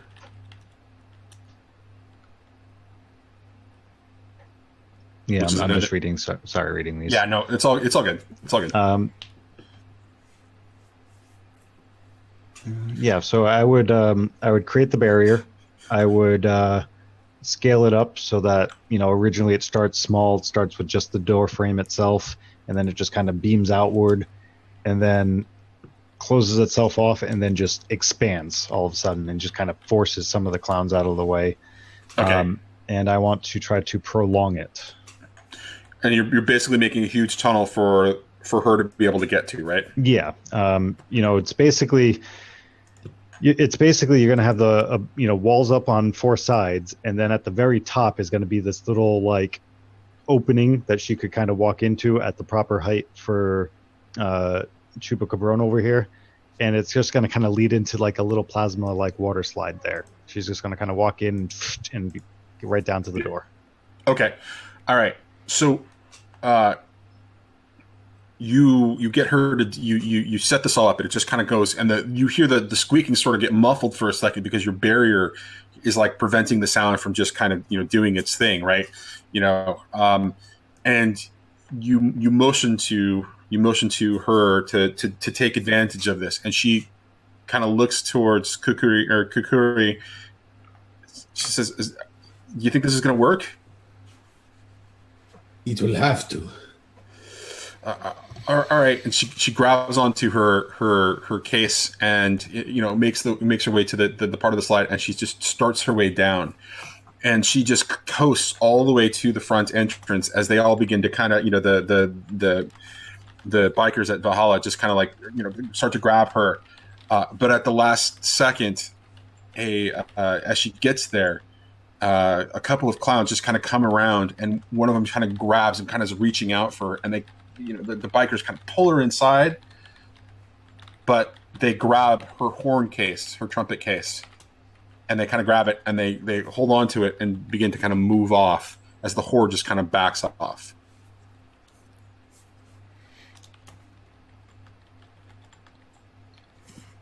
That's interesting. Are the bikers took the case and let? No, they took the bikers took the girl Galen. The clowns took the case. The case wasn't our deal. We were just there to get her there, right? That's right. No, but the way she's been holding that case the whole time. Yeah, but only you know that. We weren't there when she was talking about that. Yeah, I would have just figured it was like her suitcase of clothes and shit. Who needs that? Well, It was her trumpet. Wasn't I there? Yeah, you two were there. You two were there? Yeah. Man. So she's made it in safely, and the horde is starting to back off. Does Connor see this though? You see the horde in front of you. But I don't see them grab the trumpet or anything. It's all the way on the far side. You were towards the backside of all of this, right? Does she like scream at all? My trumpet. You hear some screaming, but you don't hear her actually say any. You can't hear it because there's the honking of the shoes. All right. So, and we're all seeing that this case has been grabbed, correct? You're seeing, so Kukuri is seeing that the case has been grabbed. The rest of you are sort of behind. You have formed this barrier, and unless you can get a clear shot through that barrier down this path to see her, you don't actually see the exchange. You just know that you've gotten her to the door based on the way that you created all of this. Okay. Yeah, I don't know. As far as I know, she got in. Oh. Our work here is done. Yeah, if we don't see the case or we don't know the significance of it, I don't think there's anything we can do about it. I mean, I know the significance. I know some significance to it, or that there is significance to it, but I don't know exactly to what. I don't. Yeah. Right. At this point, I don't fully believe that there's actually a trumpet or anything like that in that case, or that this trumpet is something really fucking special. Yeah. Either way, I didn't see it get taken, so I can't really. It belongs to Marcellus Wallace. Yeah.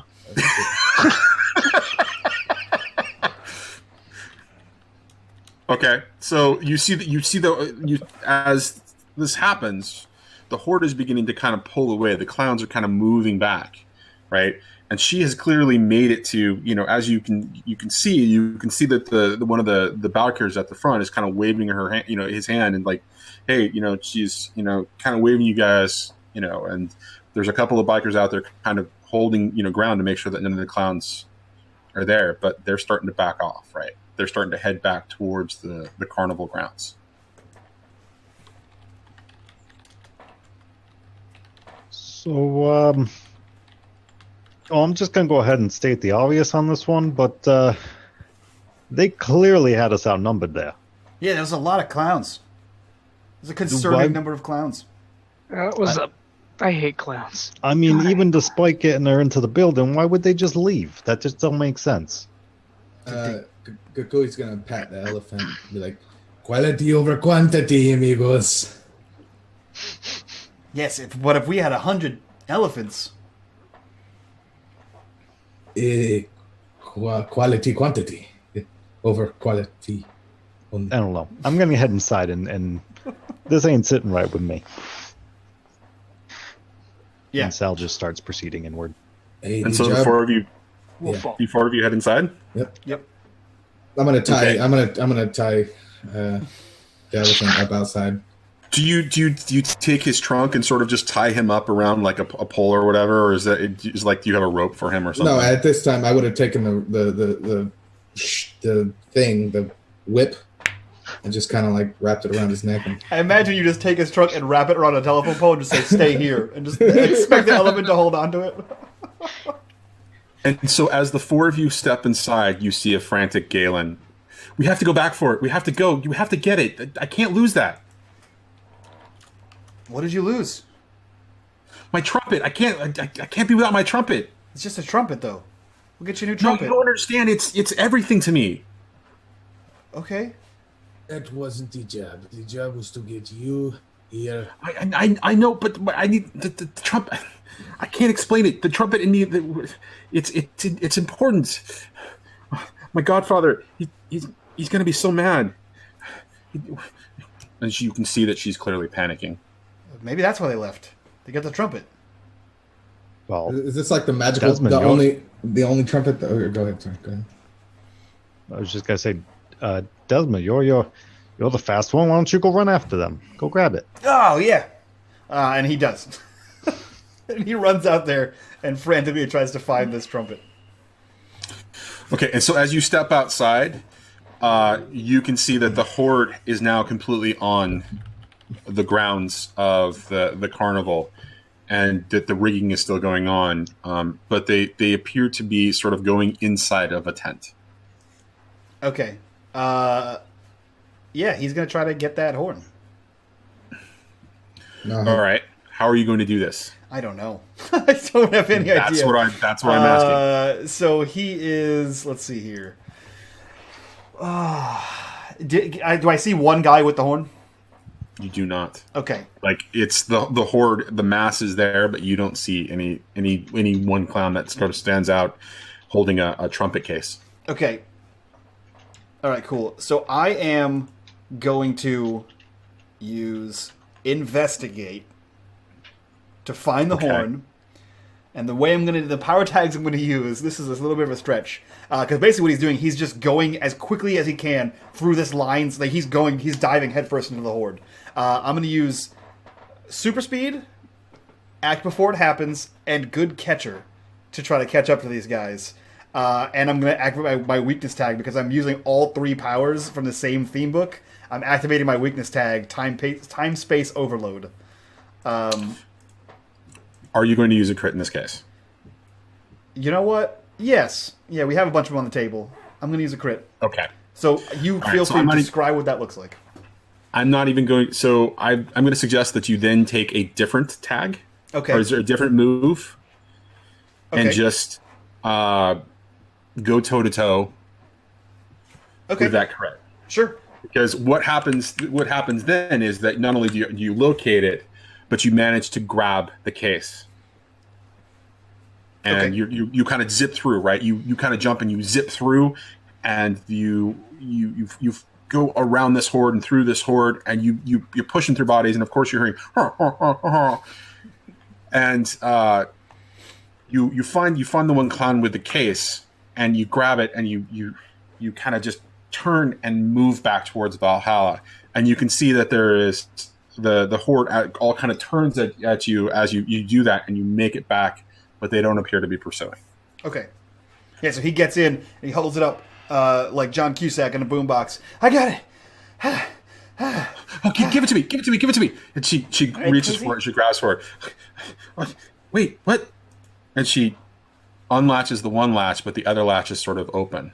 And she pops it open, and it's empty.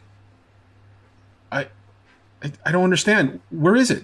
You said you got it. Where is it? I don't get the whole. You had a case. I got a case. Did you check if the horn's in there before you left?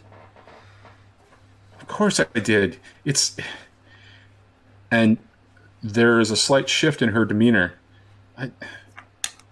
Why? What do you mean? What did I have? Horn? What's going on? Why am? And she kind of looks around. Where am I? You're in a bar called Valhalla. You rode an elephant here. It was clowns. You had a horn. What's happening? Who are all these? Why are there so many? I don't understand. What am I doing here? I don't know. We were told to bring you here. Who told you to? Did you kidnap me? No, your freaking relative told us to bring you here. What relative? I'm an orphan. His name was T something. Anyone here, help me out. There's 100 of you bikers. And they all step up and they all try to to convey that information. And no matter what anybody says, all she says is, "I'm an orphan, and I don't know anybody named Tamonte. I don't know anybody named Mr. Gallows. I don't know any of you." Well, I don't think any of us are gonna get paid. Huh. I mean, I don't want to go ahead and state the obvious or anything, guys, but I think this just took a real turn for the weird. And that's saying something. Yeah. Maybe. I mean, I was we a should little go on the back fence and tell- there with the whole elephant thing, but I mean, this clearly has me convinced. Not normal. Maybe we should go back and tell Mr. Gallows. That's probably a good idea, actually. How well did I know Mr. Gallows? You called him Oscar. That implies that you know him, and he is a good friend. He is a good friend. Do I have any reasons to suspect that he would have betrayed us? Oscar is a good guy. Okay. He does everybody that he works with right. So no. Yeah, I think you guys might be right about that. He's a trustworthy guy. I don't think he'd do something like this. No, whatever's happening here, we've got to let him know. This is something bigger than. This is going to affect a lot more than just us. Yeah. We have to let him know. So as all of you are stepping outside to head back to Xanadu to speak with Mr. Gallows, you look across the way, and the carnival is gone. Killer clouds from outer space. We just had to hit him in the nose. I was really worried you were gonna be like, walk outside and your elephant is gone.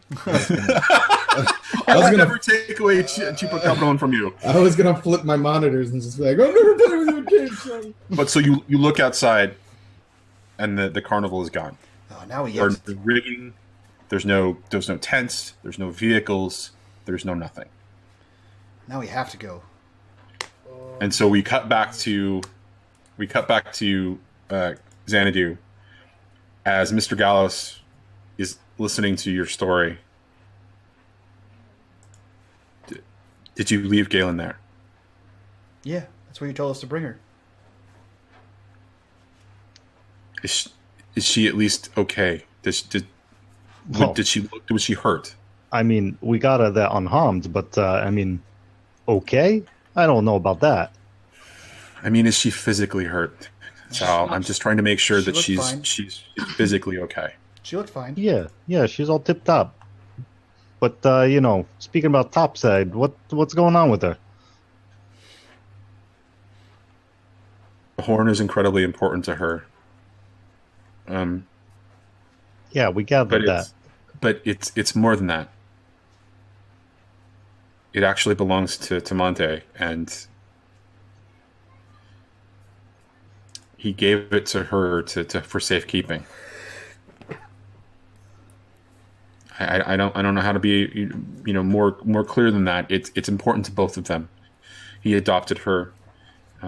He told her he was his godfather, or her godfather. So why does she suddenly go from knowing you guys to not knowing you? You got to explain a bit more.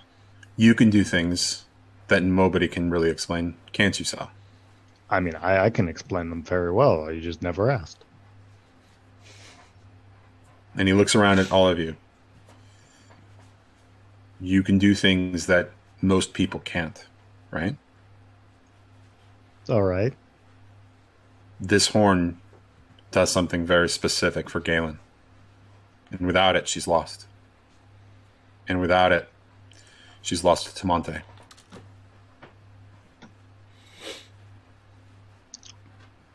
Right, so we should have been protecting that thing too? What are you trying to tell us here? No, you did exactly what I asked you to do. I didn't know that they would be after the horn. We always assumed, based on what Galen told us, that it was her. So, maybe it's safe to say that it's not so much her that's special, but that horn of hers. She's very special to us, Sal. She's very special. She don't matters. get me wrong. She's family. Don't get me wrong. Every daughter is precious to somebody, right? But I'm just saying, in general, ability-wise, it was more the horn. Maybe, but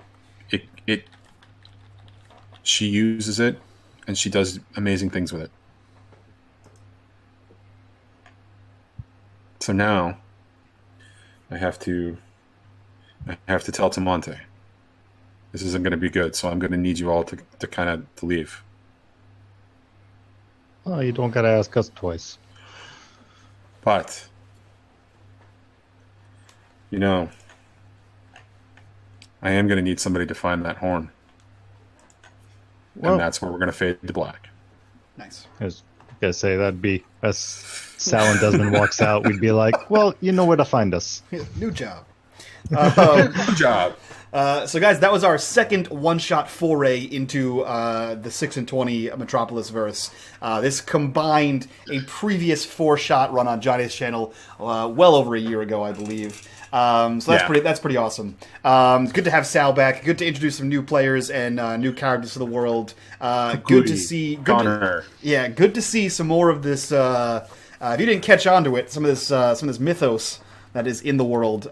Pretty cool. I figured it out. If you guys figured it out, find us in Discord and let us know about it.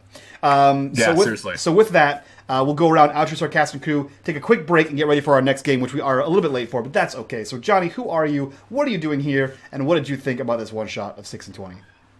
So Johnny, Video Store Cowboy, I run the Video Store Cowboy channel, GM for 6 and 20. We do this 3 times a week. This crazy affair gives us the opportunity to do some really cool collaborative storytelling. And today you guys helped to tell a actually critical part of the story. Today, I hope we get a chance for you guys to come back and tell the other half of that story, which is finding the horn. Sweet. Yeah, I had a good time today. And I love Sal. I want to see more from Connor, but let's just say that Chupacabron won my heart. Not Kukui, but the elephant. Not Kukui, Chupacabron. But Chupacabron is Kukui's, it's his spirit animal. It's his platonic life partner. It's in physical form, so. Never had a mount in a game before, so that was great. So we'll jump over to Ryan. Who are you? What are you doing here? And what was it like coming back to the 6 and 20 universe? Ryan, aka Rydom. You guys usually see me here Thursday nights when we do Havoc in the Hinterlands. I've been saying for quite some time how I've wanted to play Sal again. I even went as far as to try to take his personality and create it into a warlock character in a separate little campaign we're doing in Tamriel. I always enjoyed City of Mist right from the start when we ran that quick little 4-shot to kind of get the idea going and to test out the system and the whole bit. I've always enjoyed the idea of it. So the fact that to come back and play it all over again and to, again, bring back a character that I've previously played was definitely a great opportunity. So thanks for bringing that back, guys. Fantastic. And we'll jump over to Frags. Frags, who are you? What are you doing here? And what was it like playing Chupa Cabron? Yeah, I am KWFrags. I am a moderator slash person around here. You can find me in the Discord. You can find me on the streams. You can find me wherever you want me to be. But yeah, no, I took a pre-gen character, added my flavor to it, and now I want to build a character from scratch. This character will remain always, and I will play him the next time we do this, but I would love to create a character from scratch and do some more tweaking there. And didn't come into this thing thinking I was going to have a battle elephant, but left pleasantly surprised. So does that technically make you like the Hannibal of the city? Yeah, I'm going to cross over these mountains with my elephants and destroy everything. Perfect. I will chase these space clowns. Can we add wings and rockets to my freaking elephant? Sure, why not? You just Go find see- a relic that's just like a collar. Yeah, go find Malcolm. He'll do it. So, last but not least, we'll jump over to Brahms. Brahms, who are you? What are you doing here? And how did you like jumping in for this one shot and playing your first time in 6 and 20? I'm some random guy named Brahms. I hang around in Twitch forums, and I also go by Leppy83 on Twitter. I friggin' love this. This was fun. And even actually, jumping into a Godzilla suit and having a katana. I was waiting for a scene with Mr. Gallus at the end there, and for me to be standing in a Godzilla suit talking to him. It was beautiful. I'm so sorry that you didn't get that moment at the end because we were running late. But It's yeah, okay. it was. I mean, the Godzilla suit and the katana is fucking awesome. It's so much better than the samurai suit I was gonna give you.